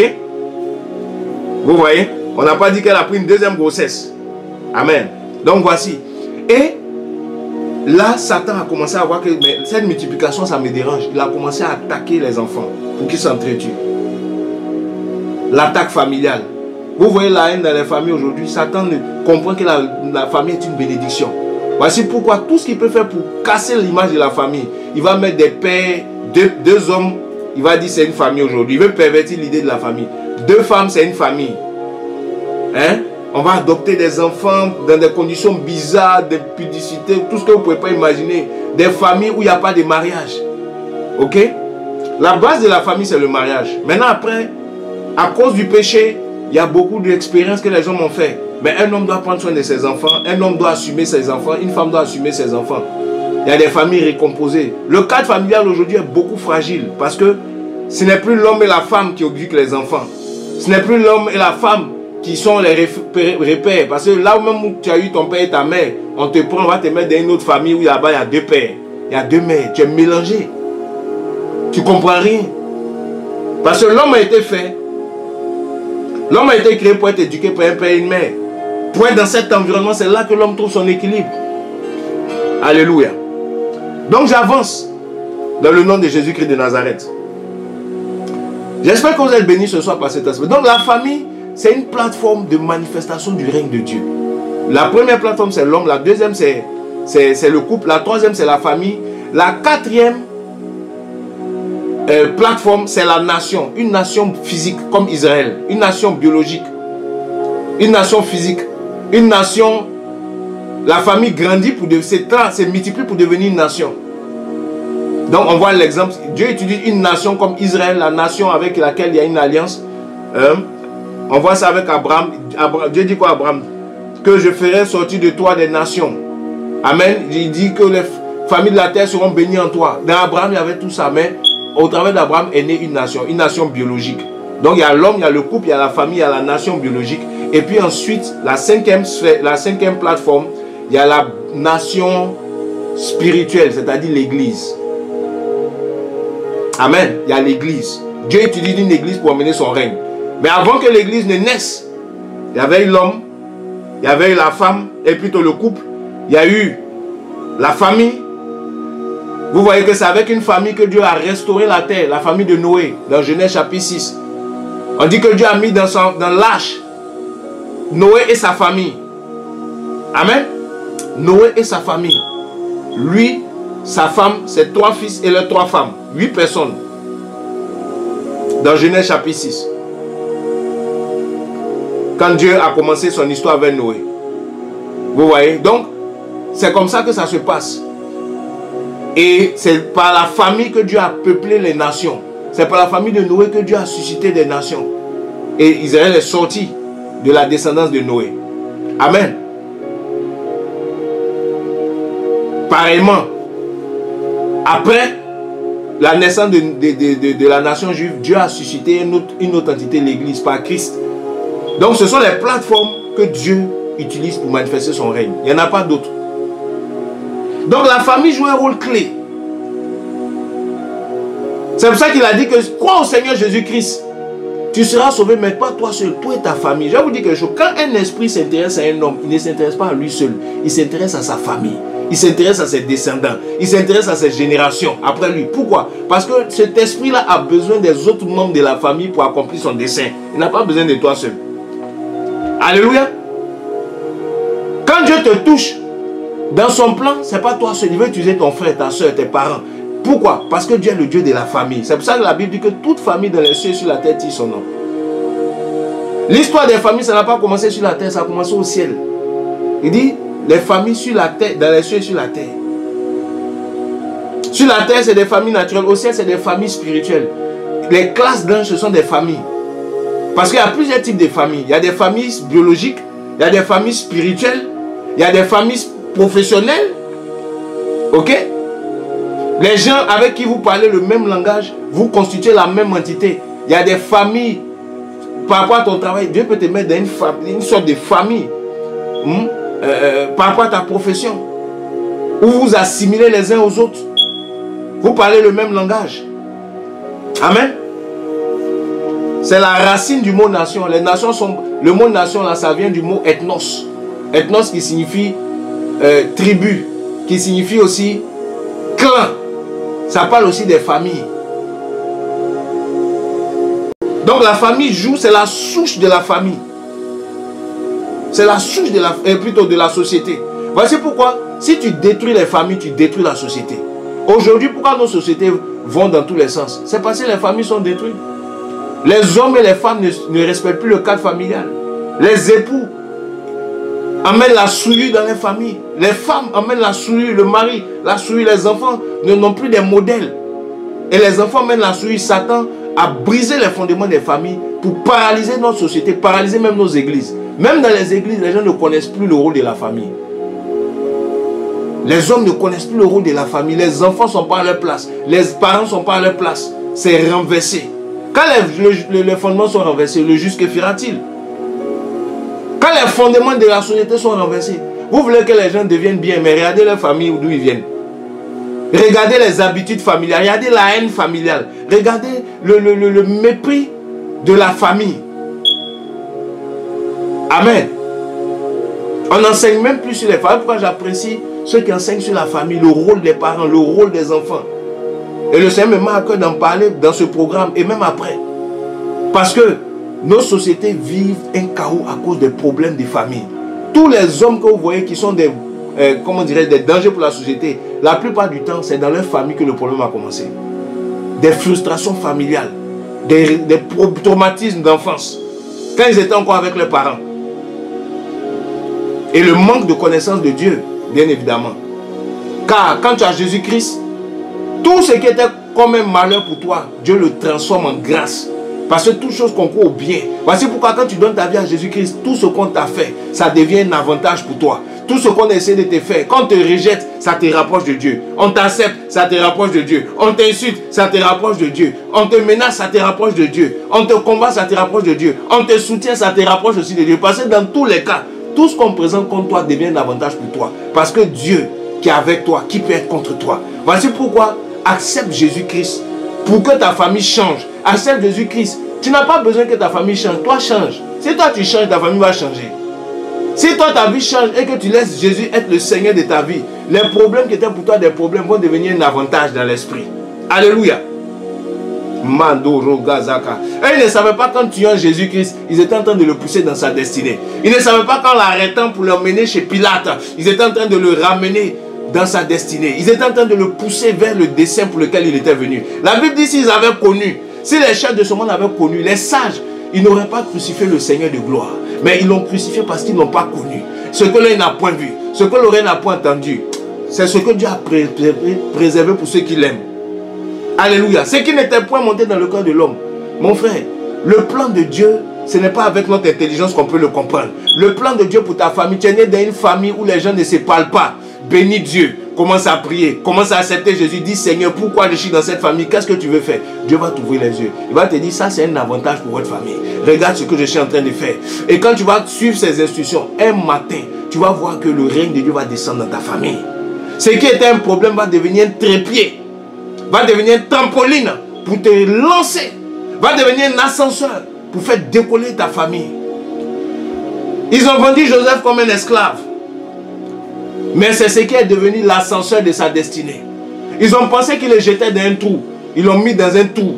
Mais ce trou dans lequel ils l'ont jeté est devenu un ascenseur, une fusée. C'est par ce trou qu'il est sorti. Il est parti comme un esclave. Mais quand ils l'ont rencontré, il était premier ministre. On t'a traité de stérile. On t'a traité de vaurien. On t'a enterré, on t'a vendu. Mais quand tu as Jésus-Christ, ce qu'on creusait comme toi, comme un trou, devient un ascenseur. Dieu le transforme en bien. Ce qui était fait, le mal qui était fait contre toi, Dieu va le changer en bien. Oh Mazamandaka. Ils avaient médité le mal contre toi, mais ton mal va se changer en bien. C'est de ça que je veux te parler, mon frère. Voilà pourquoi ne te décourage pas, ne reste pas sur les problèmes de famille. Les problèmes de famille, ce n'est rien. Les problèmes de famille, c'est un avantage pour le chrétien. C'est un avantage pour celui qui croit. Pourquoi? Parce que toute famille, qu'elle soit chrétienne, qu'elle soit païenne, qu'elle croit en Dieu ou pas, elle est une bénédiction. Parce que Dieu utilise la famille pour révéler la destinée d'un homme. Alléluia. Chaka la bata. Oh mandeke la bachaya. Kolelele shay la bricata. Dieu utilise une famille, les problèmes de famille pour ouvrir tes yeux spirituels. Je connais une femme qui est décédée aujourd'hui. Elle s'appelle Maman Olengi. C'était une servante de Dieu. On m'avait parlé d'elle, on dit qu'elle faisait la magie, c'était une sorcière. Parce qu'elle a un ministère qui s'appelle Montagne de Feu et des Miracles. Vous comprenez? Et ce ministère-là, c'est un ministère de miracles, de délivrance, les œuvres de la sorcellerie. C'est un ministère qui a explosé en son temps dans les nations. Au point où même les T.L. Osborne des États-Unis allaient là-bas. Ils s'étaient même amis avec cette femme et son mari. Mais le truc, qu'est-ce qui a déclenché le réveil dans la maison de cette femme? Dans la famille, tous ses enfants servent Dieu aujourd'hui. Elle est morte et son mari est mort. Mais tous ses enfants servent Dieu. Ils ont laissé des églises et des églises. Une femme. On dit on ne croit pas au ministère de la femme. Quand Dieu a sa main sur toi, que tu sois homme ou femme, parce qu'il écrit mâle et femelle. Les histoires de femmes ne doivent pas parler tout ça là. Je ne rentre pas trop dedans. Mais je vous dis, quand la grâce de Dieu fait quelqu'un, la grâce de Dieu ne regarde pas ton sexe. L'onction de Dieu ne regarde pas à quel sexe tu appartiens. L'Esprit de Dieu n'a pas de sexe.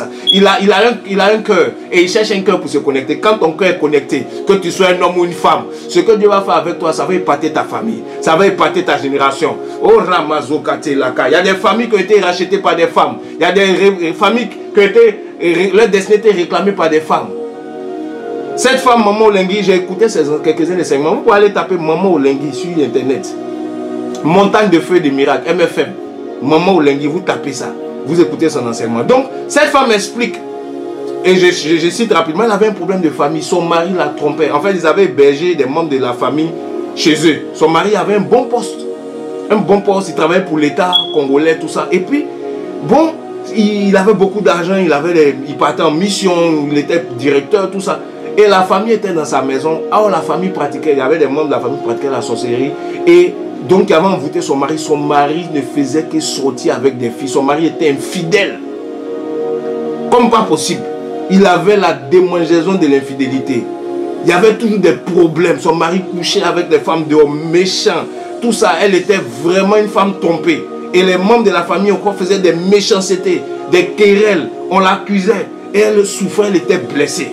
Vous comprenez? Elle a commencé à se retirer de la famille. C'était bon, l'atmosphère était chaotique. Tout son mari, lui, flambait avec l'argent. Il ne s'occupait pas d'elle et tout. Et elle avait les enfants. Et il y avait les membres de la famille de son mari qui étaient dans la maison, qui faisaient la sorcellerie. Parce qu'il les bergers. Donc elle était combattue, écrasée, réduite à néant. La dame a commencé à prier, jeûner. Elle a commencé à chercher la face de Dieu. Elle était un peu chrétienne, son mari ne priait pas trop. Elle a commencé à prier, jeûner, prier pour chercher la face de Dieu. Et quand elle a commencé à se mettre pour réclamer son mari à sa famille, Dieu lui a mis à cœur de prier, réclamer son mari à sa famille. Le Saint-Esprit a commencé à lui ouvrir les yeux spirituels. Elle a commencé à voir les idoles, la sorcellerie. Elle a commencé à renverser les yeux de la sorcellerie. Elle a commencé à voir un combat spirituel. Elle et les sorciers, elle les a vaincus. Et a commencé à avoir des délivrances dans la maison. L'atmosphère de la maison a changé. Son mari lui-même a été délivré. Il a fait sa confession. Elle a emmené le règne de Dieu dans sa famille, cette femme. Ça a commencé dans sa maison. Ça a commencé à déborder. Parce que les gens étaient délivrés. La puissance de Dieu était là. La sorcellerie était exposée.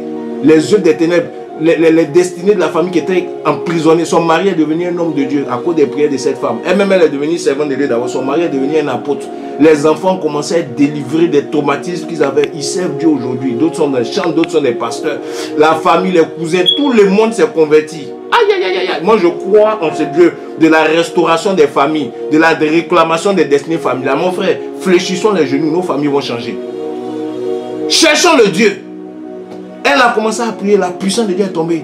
Sa famille, ça a quitté sa famille, c'est parti maintenant chez les voisins. Ça a quitté les voisins, c'est parti dans les quartiers. Jusqu'à ce que ça rassemble des gens de toute race, de toute tribu. Ça a commencé avec une œuvre d'une femme qui cherchait la restauration de sa famille. C'est devenu un ministère mondial international. Mon frère, c'est pour ça que Jésus dit, si tu crois au Seigneur, Jésus, tu seras sauvé toi et ta famille. Avant d'aller prêcher dehors, prêche dans ta famille. Avant de voir les gens de dehors délivrés, délivre ta famille. Prie pour ta famille. Amen. Mon frère, j'ai prié pour ma famille de laquelle je viens. J'ai vu mes parents se convertir. J'ai vu mes frères être tous baptisés. C'est pas fini. J'ai vu d'autres challenges dans ma famille. Je prie encore. Parce que j'ai compris que quand tu as la foi, tu peux réclamer ta famille. Tu peux réclamer ton mariage. Tu peux réclamer tes enfants. Tu peux réclamer ta maison. Alléluia. Nous n'avons pas à lutter contre la chair et le sang. La famille est une plateforme de la manifestation de Dieu. C'est une bénédiction. Cette femme, elle a béni Dieu que Dieu a utilisé son mari, la pression dans son mariage pour faire sortir en elle sa destinée. C'est à cause de ces problèmes d'infidélité de son mari là, et de sorcellerie de ses beaux-parents là, que cette femme est devenue une apôtre internationale. Son mari est devenu... L'appel de Dieu a été révélé par ses problèmes. Si tout allait bien, elle n'allait pas chercher la face de Dieu comme elle a cherché. Elle n'allait pas prier. Il y a des gens, si tout va bien dans leur famille, ils ne vont pas chercher Dieu. Ils ne vont pas craindre Dieu. Ils ne vont pas chercher à aller au-delà du confort dans lequel ils sont. Comme maintenant nous sommes assoupis, parce qu'on n'est pas conscient des problèmes de nos familles, nous, ça nous intéresse. On ne porte pas le fardeau. Cette femme a dit, ma famille ne va pas rester comme ça. Vous savez, dans la réclamation des destinées familiales, il y a un enjeu de ta destinée. Parce que quand Dieu t'a mis dans une famille, que cette famille a un problème, comprends que ta destinée est liée à cette famille. Donc si cette famille a un problème, porte le fardeau de la famille. Tu vas voir que Dieu va rapidement t'équiper. Parce que Dieu ne s'intéresse pas à un seul individu dans une famille. Il s'intéresse à toute la famille. Regardez ce qui se passe. Je vous explique un peu. Comment les choses spirituelles affectent les familles. On est dans Exode chapitre 20. Amen. À partir du verset 4. J'espère que vous êtes bénis. Aujourd'hui, je ne parle pas du rôle du père et de la mère. Je parle de manière générale sur la famille. On finit bientôt. L'importance d'une famille, mon frère. La famille est trop importante pour que tu la négliges. Ne te mets pas à l'écart comme si tu es seul. Fais partie de ta famille. Participe à la vie de ta famille. Porte le fardeau de ta famille. Porte le fardeau de tes parents. Le couple de tes parents. Porte le fardeau. Prie. Intègre, porte ça. Tes frères, intéresse-toi à leur vie. Combien de chrétiens aujourd'hui, et même des hommes qui m'écoutent, sont très égoïstes dans la vie. Ils se contentent d'envoyer l'argent un peu, et puis c'est tout. C'est une bonne chose d'envoyer l'argent, mais l'argent ne suffit pas pour délivrer une famille.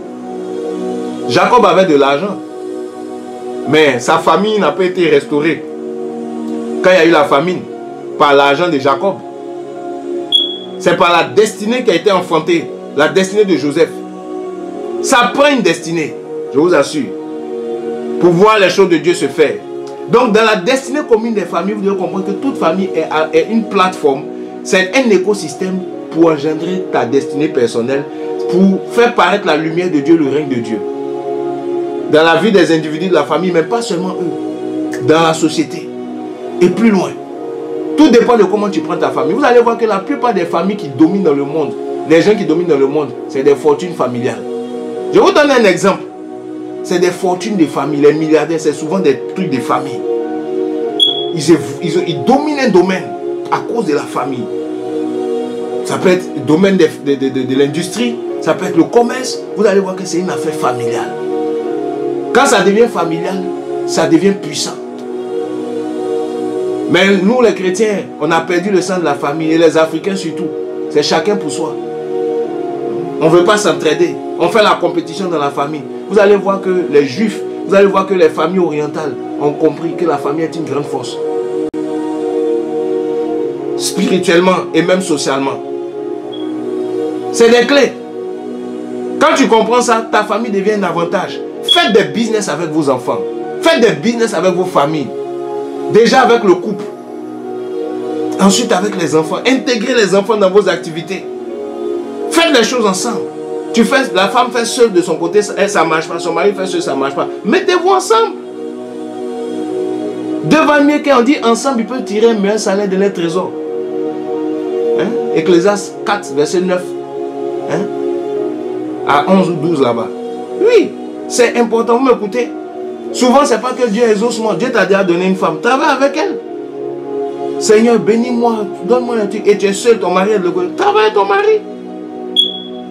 Vous avez des enfants qui sont intelligents, qui sont là. Travaillez avec vos enfants.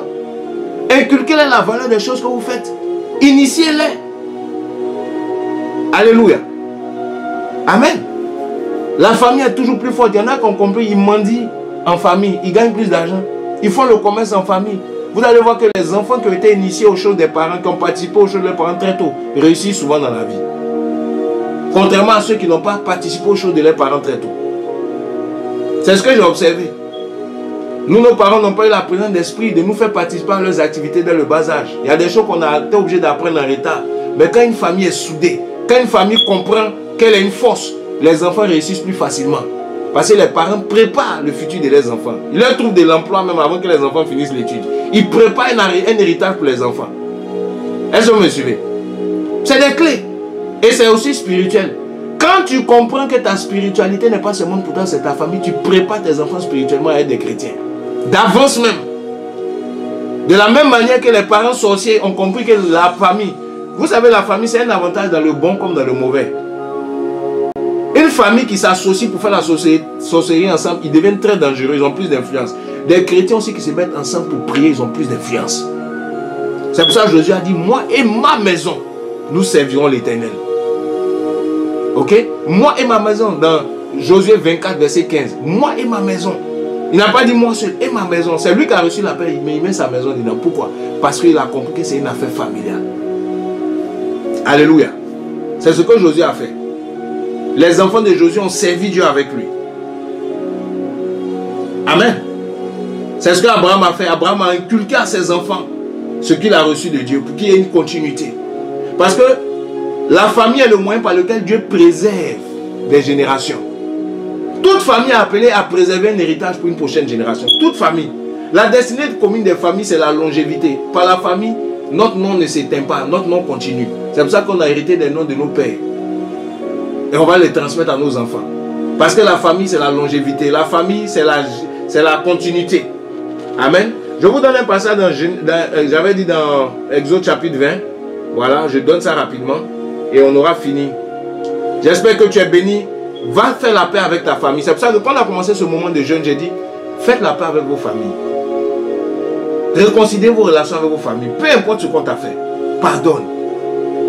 Ton frère avec qui tu en veux aujourd'hui, il a une bénédiction pour toi. Tes parents, même si ils ne sont pas chrétiens, tout, un matin, tu ne sais pas comment Dieu peut utiliser cette famille. Parce que c'est Dieu qui te l'a donné. Pour un but. Moi, tous mes frères sont sous des bénédictions pour moi. Ma femme, mes enfants, peu importe leur rôle, leur posture, ils sont sous des bénédictions. Dieu les utilise pour m'enseigner, pour me montrer mon chemin. Et pour me rendre encore plus patient. Pour me donner encore des caractères. Et je sais qu'ensemble, on va y arriver à la destinée à laquelle Dieu nous a appelés. Chaque famille doit manifester le plan de Dieu, le règne de Dieu dans un domaine spécifique. Je donne ce passage. Dans Exode chapitre 20, Dieu dit, au verset 5, on va prendre le verset 5, il dit, tu ne t'inquiètes, bon, 4 à 5, il dit, tu ne te feras point d'image taillée, ni aucune ressemblance de ce qui est dans les cieux en haut, et de ce qui est sur la terre en bas, et de ce qui est dans les eaux sous la terre, au-dessus de la terre, au-dessous de la terre. Tu ne t'inclineras point devant elles, tu ne les serviras point qu'à moi. Amen. Car moi, l'Éternel ton Dieu, je suis un Dieu jaloux,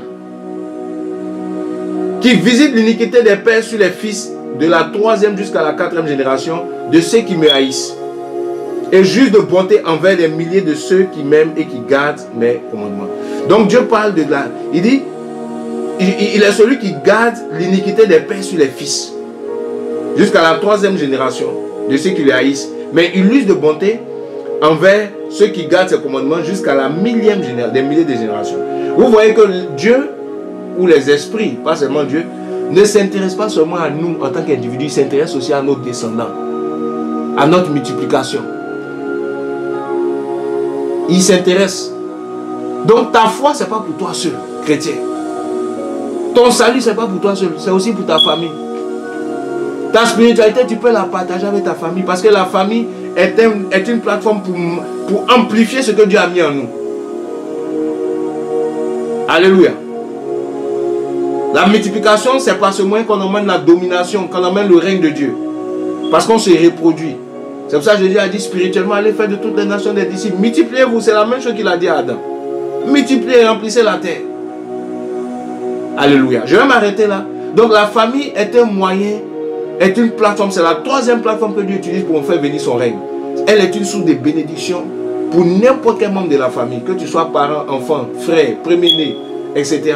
La famille est un moyen de bénédiction pour toi. Tu es béni d'avoir une famille. Et quand je dis famille, je ne parle pas des familles de même, enfin des expériences de même sexe qu'on appelle famille, des expériences hybrides bizarres qui ne sont pas conformes au plan de Dieu. Le Seigneur pour la famille prévoit un couple de sexe opposé. La famille commence avec un couple. Et Jésus a dit qu'il y a l'homme, l'individu, après il y a le couple. Après le couple, il y a la famille, c'est-à-dire les parents, les enfants qui se sont multipliés. Après ça, il y a la nation physique. Et puis ensuite, il y a la nation spirituelle qui est l'Église. La Bible dit, vous êtes une nation, un peuple acquis. C'est la nation, l'Église est une nation. Donc tout ça, ça part de la famille. Alléluia. Ne méprise pas ta famille. Amen. Ne méprise pas ta famille. Ne méprise pas ta famille. C'est ta famille qui va être un moyen par lequel Dieu va t'utiliser, qui va déclencher ton appel, ton ministère. Et aussi, ta famille a un grand rôle à jouer dans le plan de Dieu, parce que Dieu veut préserver la continuité de son œuvre au travers de ta famille. Alléluia. Donc voici un peu, frère, je vais m'arrêter là pour aujourd'hui. On aura une autre partie. La famille joue un rôle important. Pourquoi la réclamation des destinées familiales? C'est parce que sans la famille de Joseph, Joseph n'aurait pas pu aller en Égypte. Sans ta famille, il y a des choses que Dieu ne te montrera pas. Il y a des choses que tu n'auras pas accès. Ta famille t'aide parce qu'elle est l'écosystème de ta destinée. Elle est l'écosystème du plan de Dieu pour toi. C'est pour ça que Dieu te fait naître dans cette famille. Joseph, Marie était l'écosystème de Christ quand il est venu sur terre. Il fallait qu'il soit de la lignée de David. Il fallait qu'il soit un juif. Il avait besoin de parents juifs. Il fallait que ce soit la continuité d'Abraham. Sa famille a été l'écosystème qui lui a permis de remplir tous ses critères. Ils ont joué un grand rôle dans sa vie. Marie, elle a joué un grand rôle. Parce que si ce n'était pas eux, ils n'allaient pas remplir les critères, ils ne pouvaient pas venir. Il fallait qu'ils remplissent des conditions. Ils ont été une source de bénédiction, une source d'accomplissement de la destinée de Christ. Ton père doit être comme il est pour que toi, ta vie soit conforme à la parole de Dieu. Ta mère doit être comme elle est. La telle qu'ils sont, accepte-les. Ne convoite pas la famille des autres. Je connais beaucoup de gens qui sont frustrés de leur famille. Quand on était petits, c'est ce qu'on disait. On voyait nos amis qui avaient des parents très riches. Nous, nos parents n'avaient pas les moyens de cette manière. On se disait, bon, si j'avais un père comme ça, si j'avais... Il ne faut plus jamais dire ça. Si tu m'écoutes, mon frère, reprends ta parole, s'il te plaît. S'il te plaît. C'est des paroles que tu as dites, il faut te repentir. Annule ces paroles. Ne convoite jamais les parents d'autrui. Ne convoite jamais le frère d'autrui. Parce que son frère est adapté à sa situation. Si on te le donne, ta vie sera une catastrophe. Le frère que tu as, il est adapté à ta situation. La mère que tu as, elle est adaptée à ta situation. Je bénis Dieu pour la mère que j'ai eue, pour le père que j'ai eu, pour la femme que j'ai eue, pour les enfants que j'ai eus. Ils sont très bien comme ils sont. Peu importe mes challenges avec eux, mes frères comme ils sont une bénédiction pour moi. Parce que s'ils n'étaient pas là, je ne serais pas ce que je suis aujourd'hui. Alléluia. Souvent, on commence à mépriser nos familles parce qu'on convoite les familles des autres. Si Dieu m'avait donné ça, si Dieu t'avait donné un autre père, tu ne serais même pas comme tu es. Tu n'allais pas ressembler à ça, ton nom allait être différent. Ça aurait été une autre vie. Alléluia. Mais comme tu es ce que tu es, ça veut dire que ce que Dieu t'a donné comme parent, c'est une bonne chose. Parce que, comme toi, il n'y en a pas deux. Et Dieu a un très bon projet pour toi. Au travers de ta famille. Voici pourquoi fais la paix avec ta famille. N'en veux pas à tes parents. Ils ont été utilisés par Dieu pour t'emmener ici. Tes frères, même s'ils ne t'ont pas aidé quand tu avais le besoin, ça fait partie de l'école de Dieu. Dieu t'a pas à côté sur lui. Bénis Dieu pour cela. Alléluia. Il y en a pour qui les frères les aident. Ça fait partie de leur école à Dieu en fonction de leur personnalité, de la grâce de Dieu dans cette famille. Mais ne convoite pas les familles d'autrui. Je parle comme ça parce qu'il y a plusieurs qui renient la destinée de leur famille. Parce qu'ils renient l'identité de leur famille. Ils se considèrent étrangers dans leur famille. Parce qu'ils ne voient pas certaines choses. Ils ont honte de leur famille. Assume ta famille. Sois fier de tes parents. Sois fier de tes origines. Même si ton père est pauvre, c'est ton père. Même si ta mère n'a pas beaucoup d'argent, c'est ta mère. Elle t'a enfanté. Elle t'a engendré. Elle t'a gardé. Il y a des mères milliardaires qui avortent les enfants. Il y a des pères milliardaires qui jettent les enfants parce qu'il y a un problème sur l'enfant. Toi, tu as une infirmité, tes parents t'ont gardé. Toi, tu as une infirmité, ils ont été avec toi. Toi, tu as peut-être des défauts, mais ils ont été avec toi. Ils se sont vraiment mis en difficulté pour toi. Apprécie ta famille que Dieu t'a donnée. Dis seulement au Seigneur, Seigneur, montre-moi pourquoi. Comment dois-je me comporter avec ces familles? Dieu va te montrer. Que les cœurs soient réconciliés. Que les familles soient réconciliées. Écoute, fais la paix avec ton père. Vous savez comment ma vie a changé? C'est quand j'ai fait la paix avec mon père. Quand j'étais jeune, j'étais un rebelle. Pour plusieurs raisons humaines, j'estimais que mes parents avaient des défauts. Donc je les challengeais. Mon père, je le challengeais. Parce qu'il avait certains défauts que je pensais que c'était juste pour moi de le challenger. Et je ne parlais pas avec mon père. On ne se parlait pas. C'était la guerre, la violence, tout ça. Le manque de respect. J'étais très rebelle. Ma mère était là, elle arbitrait ça.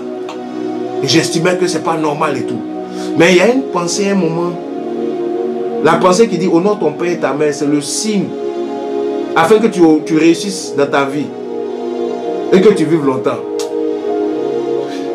Ça m'a dit quelque chose. Je n'étais pas chrétien. Et puis comme ça, j'ai décidé de faire la paix avec mon père. Je lui ai écrit une lettre à mes parents, et lui et sa femme, ma mère, pour leur dire pardon de tout ce que j'ai fait. Parce que j'étais un cas dangereux. Le cas de la grande famille. Quand on dit les ténèbres, là, c'était moi. Tout ce qui est méchant, mauvais, que vous ne pouvez pas imaginer, c'était moi qui était la référence pour ça.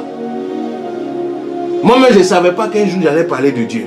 Quand on allait me citer comme un homme de Dieu dans la famille, l'homme de Dieu de la famille, tout le monde veut qu'il prie pour lui, je ne savais pas ça. Que j'allais être cité en exemple. Les gens allaient venir m'expliquer leur compte. Parce que j'étais la risée, celui qu'on maudissait. Mais quand j'ai fait la paix avec mon père, l'atmosphère de ma vie a changé. J'ai envoyé la lettre à mon père, il m'a répondu. Avec ma mère, ils ont été touchés par ma lettre. On n'était pas chrétiens, mais je sais que ça a favorisé ma conversion, cette action. Parce que j'ai posé l'action, peut-être 2-3 ans après, j'ai eu ma rencontre avec le Seigneur. Dieu m'a utilisé pour leur communiquer Christ dans la famille. Mais c'est venu de quoi? La paix que j'ai eue avec mes parents. Je veux encourager quelqu'un à se réconcilier avec sa famille. On est dans le mois de la réclamation des destinées familiales. Une famille qui est divisée, une famille qui ne connaît pas son rôle. Des enfants qui méprisent leurs parents. Des frères qui méprisent leurs frères, leurs mères, leurs parents. Les parents qui méprisent leurs enfants. Et qui prient, c'est de l'hypocrisie. Dieu n'exauce pas de telles prières. Amen. Je vais m'arrêter là pour ce soir. Ta famille est importante. Ta famille est le tremplin de ta destinée. Ta famille est le tremplin. Peu importe ce que ta famille a fait. Je vous ai donné l'exemple de Joseph. Alléluia. Ouais. Ésaü voulait tuer son frère. C'est comme ça que son frère est parti réussir ailleurs. Parce qu'il était persécuté par son frère qui voulait le tuer à cause de la bénédiction. Mais c'est cette persécution-là qui a fait que Jacob a réussi. Jacob s'est multiplié comme il s'est multiplié. Toutes choses concourent bien de ceux qui aiment Dieu. Alléluia. Amen. Je m'arrête là pour ce soir. Je vous encourage à suivre l'enseignement sur la réclamation des destinées prophétiques que j'ai donné. Les principes de la réclamation. J'explique des choses beaucoup très spirituelles. Par cet enseignement d'aujourd'hui, je vous parlais de l'importance des familles. Toutes les familles ont une destinée commune d'abord. C'est d'être l'écosystème qui permet aux membres de la famille d'éclore. De la même manière que tu es venu à la naissance physique, de la même manière ta destinée spirituelle va être engendrée dans ta famille. Au milieu des problèmes que tu vois là. Vous savez, Dieu m'a donné une image. On ne peut pas obtenir du jus avec une orange qui n'est pas pressée. Si tu veux du jus d'orange, il faut presser l'orange. C'est-à-dire le meilleur de toi, c'est quand on te presse que ça sort. Est-ce que Dieu m'a fait comprendre? Le meilleur de toi, c'est quand ta famille va te presser. Et les mains de Dieu, c'est souvent ta famille. Les plus proches de toi. Ceux quand ils font des choses, ça peut te toucher là, c'est eux. Ils te pressent quand tu prends le jus sort. Le meilleur de toi ne sort que quand tu te presses. La Bible dit, il est venu chez les siens ne l'ont pas reçu. Il a été pressé par sa famille, Jésus. Ses frères ne croyaient pas en lui. Ils le combattaient, ils le régnaient. Ça l'a poussé à la prière. Ça l'a poussé à chercher la face du Père encore plus. À ne pas compter sur l'homme, mais à chercher Dieu au milieu des problèmes. Et c'est ce que je veux vous dire. Que le nom du Seigneur soit béni, béni, béni, béni. Alléluia. Ceux qui vivent des problèmes de famille, je prie au nom de Jésus-Christ ce soir. Que Dieu vous ouvre les yeux sur l'importance de vos parents. L'importance de vos familles. Je pense qu'on aura une autre partie sur la destinée des communes des familles, où je vous parlerai du rôle spirituel des parents et des familles. Le père a un rôle spirituel. Le père, ce n'est pas seulement celui qui paye tes études, qui te nourrit. La mère, ce n'est pas seulement celle qui t'a enfanté. Il y a un rôle spirituel. Ton frère aîné, tes frères, ils ont un rôle spirituel. Qu'ils soient chrétiens ou pas, ils ont un rôle spirituel. Dieu les utilise d'une certaine manière. Je vais parler du rôle spirituel des membres de la famille. Alléluia. Et en tant que chrétien, on doit aspirer à ce que chacun rentre dans son rôle spirituel. Une famille, vous ne savez pas ce que c'est que la famille. C'est pour ça que Satan s'acharne sur les familles. Il sait. C'est l'outil de multiplication, c'est l'outil de puissance, c'est l'outil du règne de Dieu. Une famille en Christ, déjà même une famille même, sans Jésus, elle a déjà de l'influence. Maintenant qu'elle est en Christ, avec la puissance du Saint-Esprit, tous les membres sont nés de nouveau. Et ils ont compris leur rôle. C'est des dégâts. C'est des dégâts. Que leur famille soit restaurée, mes frères. Alléluia. Alléluia. Vous voyez, quand Dieu voulait emmener le règne de Dieu en Israël, dans Juge chapitre 6, il a demandé à Gédéon, va renverser l'autel qui est dans la maison de ton père. C'est comme ça que je vais délivrer les Israélites, avec ta famille. Alléluia. Il a utilisé une famille. Il dit, mais je suis le plus pauvre, le plus petit de ma famille. Ma famille est la plus pauvre de Manassé.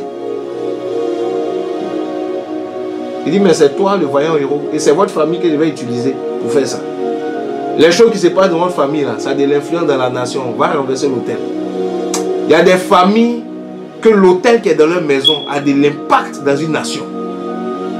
Dans le sens de la prière. Il y a des familles que leur intercession à la maison, ça gère le quartier, ça gère la ville, ça gère la nation. Vous ne savez pas. J'ai donné l'exemple de Momo Olengi, je donne l'exemple de Gédéon. J'en parlerai plus quand je vais toucher l'aspect des hôtels la semaine prochaine.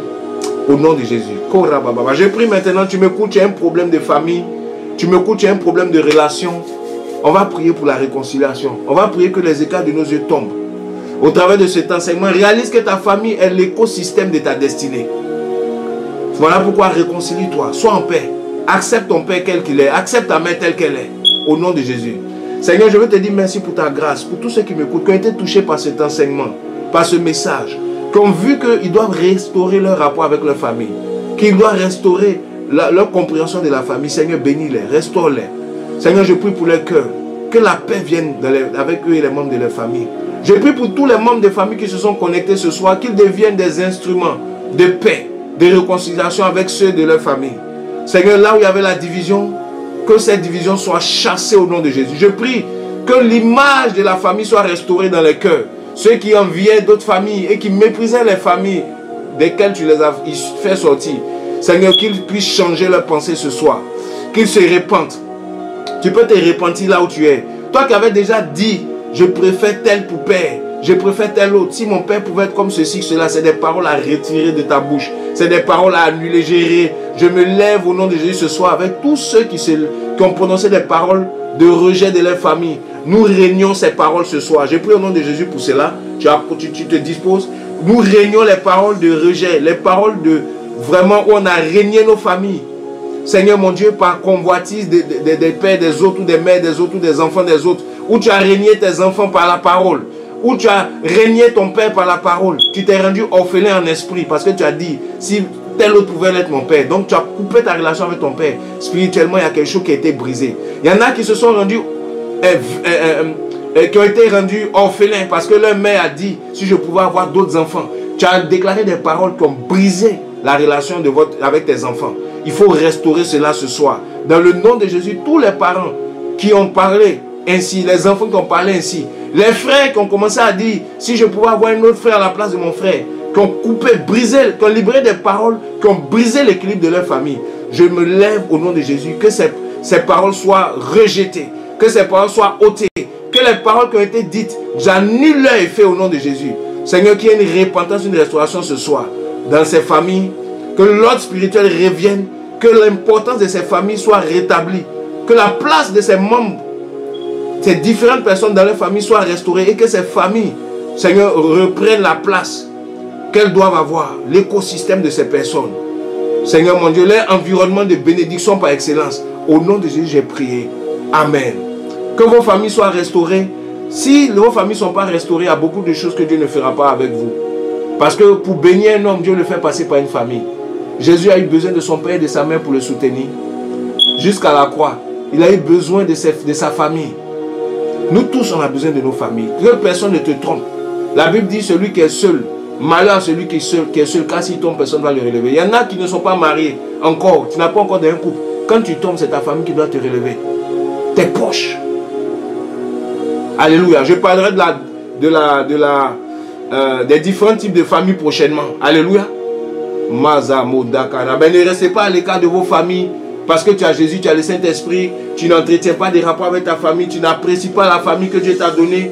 Et tu es rebelle contre la famille que Dieu t'a donnée. Tu rejettes la famille que tu as donnée. Les portes seront fermées dans ta vie. Honorer seulement son père, ça ouvre des portes. Et sa mère. Fais attention, chrétien. Fais attention, toi qui m'écoutes. Va restaurer ta relation avec ta famille ce soir.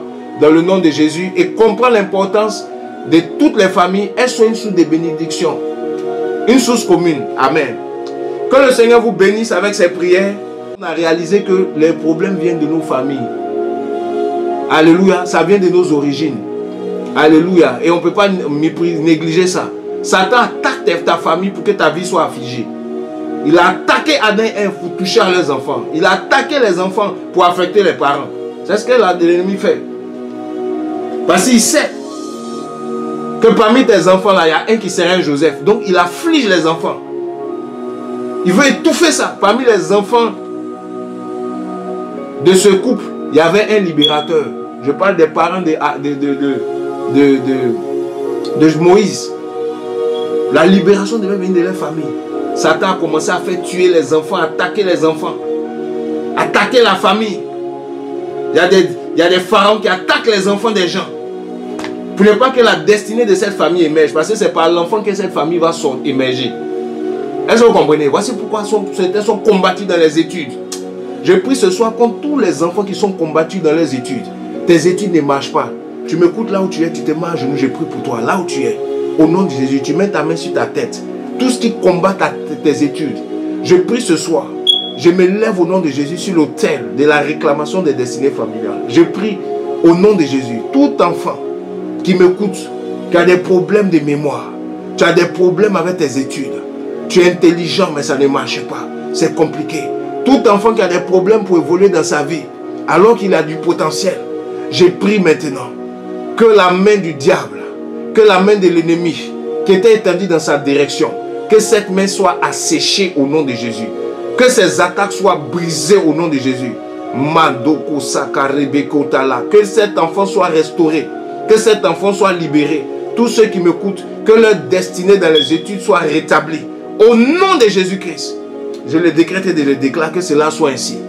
Alléluia. Va réussir dans tes études. Que le joug qui était sur toi tombe. Alléluia. Je me connecte à toi par le moyen de ce canal de la réclamation des destinées prophétiques. Que cela change dans ta vie. Tu es un enfant, tu m'écoutes, c'est toi, tu es un jeune. Au nom de Jésus, ta vie professionnelle soit restaurée. Alléluia. Amen. Voilà, je m'arrête là. On a fini ce soir. On a fini ce soir. Alléluia. Que le Seigneur vous bénisse abondamment. Alléluia. Shalom, shalom, bien-aimés. Voilà, nous sommes à la fin de ce message. À la fin, n'est-ce pas, de ce puissant message que Dieu nous a permis d'avoir. J'espère que vous avez été édifiés par ce message sur la destinée commune des familles. Vous avez vu l'importance de la famille. Vous avez vu que la famille est un tremplin, une plateforme au travers de laquelle Dieu veut te lancer, Dieu veut t'orienter, te bénir. Ne vois pas la famille comme un ennemi, mais au contraire, la famille est un avantage spirituel. Et donc, tous ceux qui sont en porte-à-faux ou en déphasage avec leur famille, restaurez vos relations familiales, restaurez vos relations avec vos parents, vos frères et sœurs. Retrouvez vos places dans vos familles, car la famille est un avantage. Et Dieu veut restaurer des familles, parce que nos familles sont ciblées par le diable, ciblées par l'ennemi, ciblées par la sorcellerie, les œuvres des ténèbres. Et en tant que chrétiens, enfants de Dieu, nous devons rétablir les choses telles que c'était au départ. Donc, voici un peu. Donc, que chacun retienne quelque chose. S'il y a quelque chose qui t'a touché, va te repentir, va te réconcilier avec ta famille. Prends des temps de prière pour tes enfants, pour tes parents. Voilà. Et prends ta famille comme un avantage, non pas comme une corvée, non pas comme une charge, comme un boulet. Voilà. C'est une pensée diabolique, démoniaque de te faire croire que ta famille t'encombre. Ta famille ne t'encombre pas. Normalement, ta famille est un avantage. Il faut prier pour la restauration de ta famille. Et puis, vois ta famille comme Dieu la voit. La Bible dit que Dieu est le Dieu de qui toute famille de la terre tire son nom. Et ce message, j'espère qu'il vous a fait du bien au nom de Jésus-Christ. Donc, voici, nous avons fini. Je vais prier pour la fin au nom de Jésus-Christ de Nazareth. Et puis, vous donner rendez-vous la semaine prochaine pour continuer notre aventure sur fondement apostolique. Un des fondements que Dieu veut restaurer dans nos vies, c'est le fondement familial. La famille est un fondement. La famille est une base. La famille est un roc dans la vie d'un homme. Un homme sans famille est un homme perdu. Un homme sans famille, même Jésus-Christ avait une famille, il avait une généalogie, il avait une lignée, fils de fils de fils de. Il est né dans une famille. Et donc la famille joue un rôle très important dans l'équilibre des hommes, équilibre spirituel comme équilibre social. Et il ne faut pas du tout t'en priver. Ok, même si tu es orphelin, tu as une famille adoptive. Même si tu n'as plus tes parents, tu as une famille spirituelle en Christ. Peu importe le type de famille auquel tu appartiens, parce qu'il y a plusieurs types de familles. Il y a des familles spirituelles, familles professionnelles, familles sociales, familles biologiques. Il y a plusieurs types de familles. D'une manière ou d'une autre, il y a une famille dans laquelle Dieu t'a positionné. Il faut accepter cette famille. Il faut t'établir dans cette famille. Voilà. Parce que Dieu ne fait rien avec un homme sans au préalable disposer d'un environnement pour lui qui est la famille. Donc voici un peu ce que je voulais dire. Je vais prier au nom de Jésus. Au nom de Jésus. Seigneur Père, je veux te rendre grâce pour ta parole, pour ton inspiration. Seigneur mon Dieu, pour la restauration des familles. Seigneur Papa, pour la destinée commune des familles, nous prions. Je prie vraiment afin que tout ce qui est commun, tout ce que tu as prévu pour nos familles, dans lequel nous n'avons pas, nous voulons l'accepter.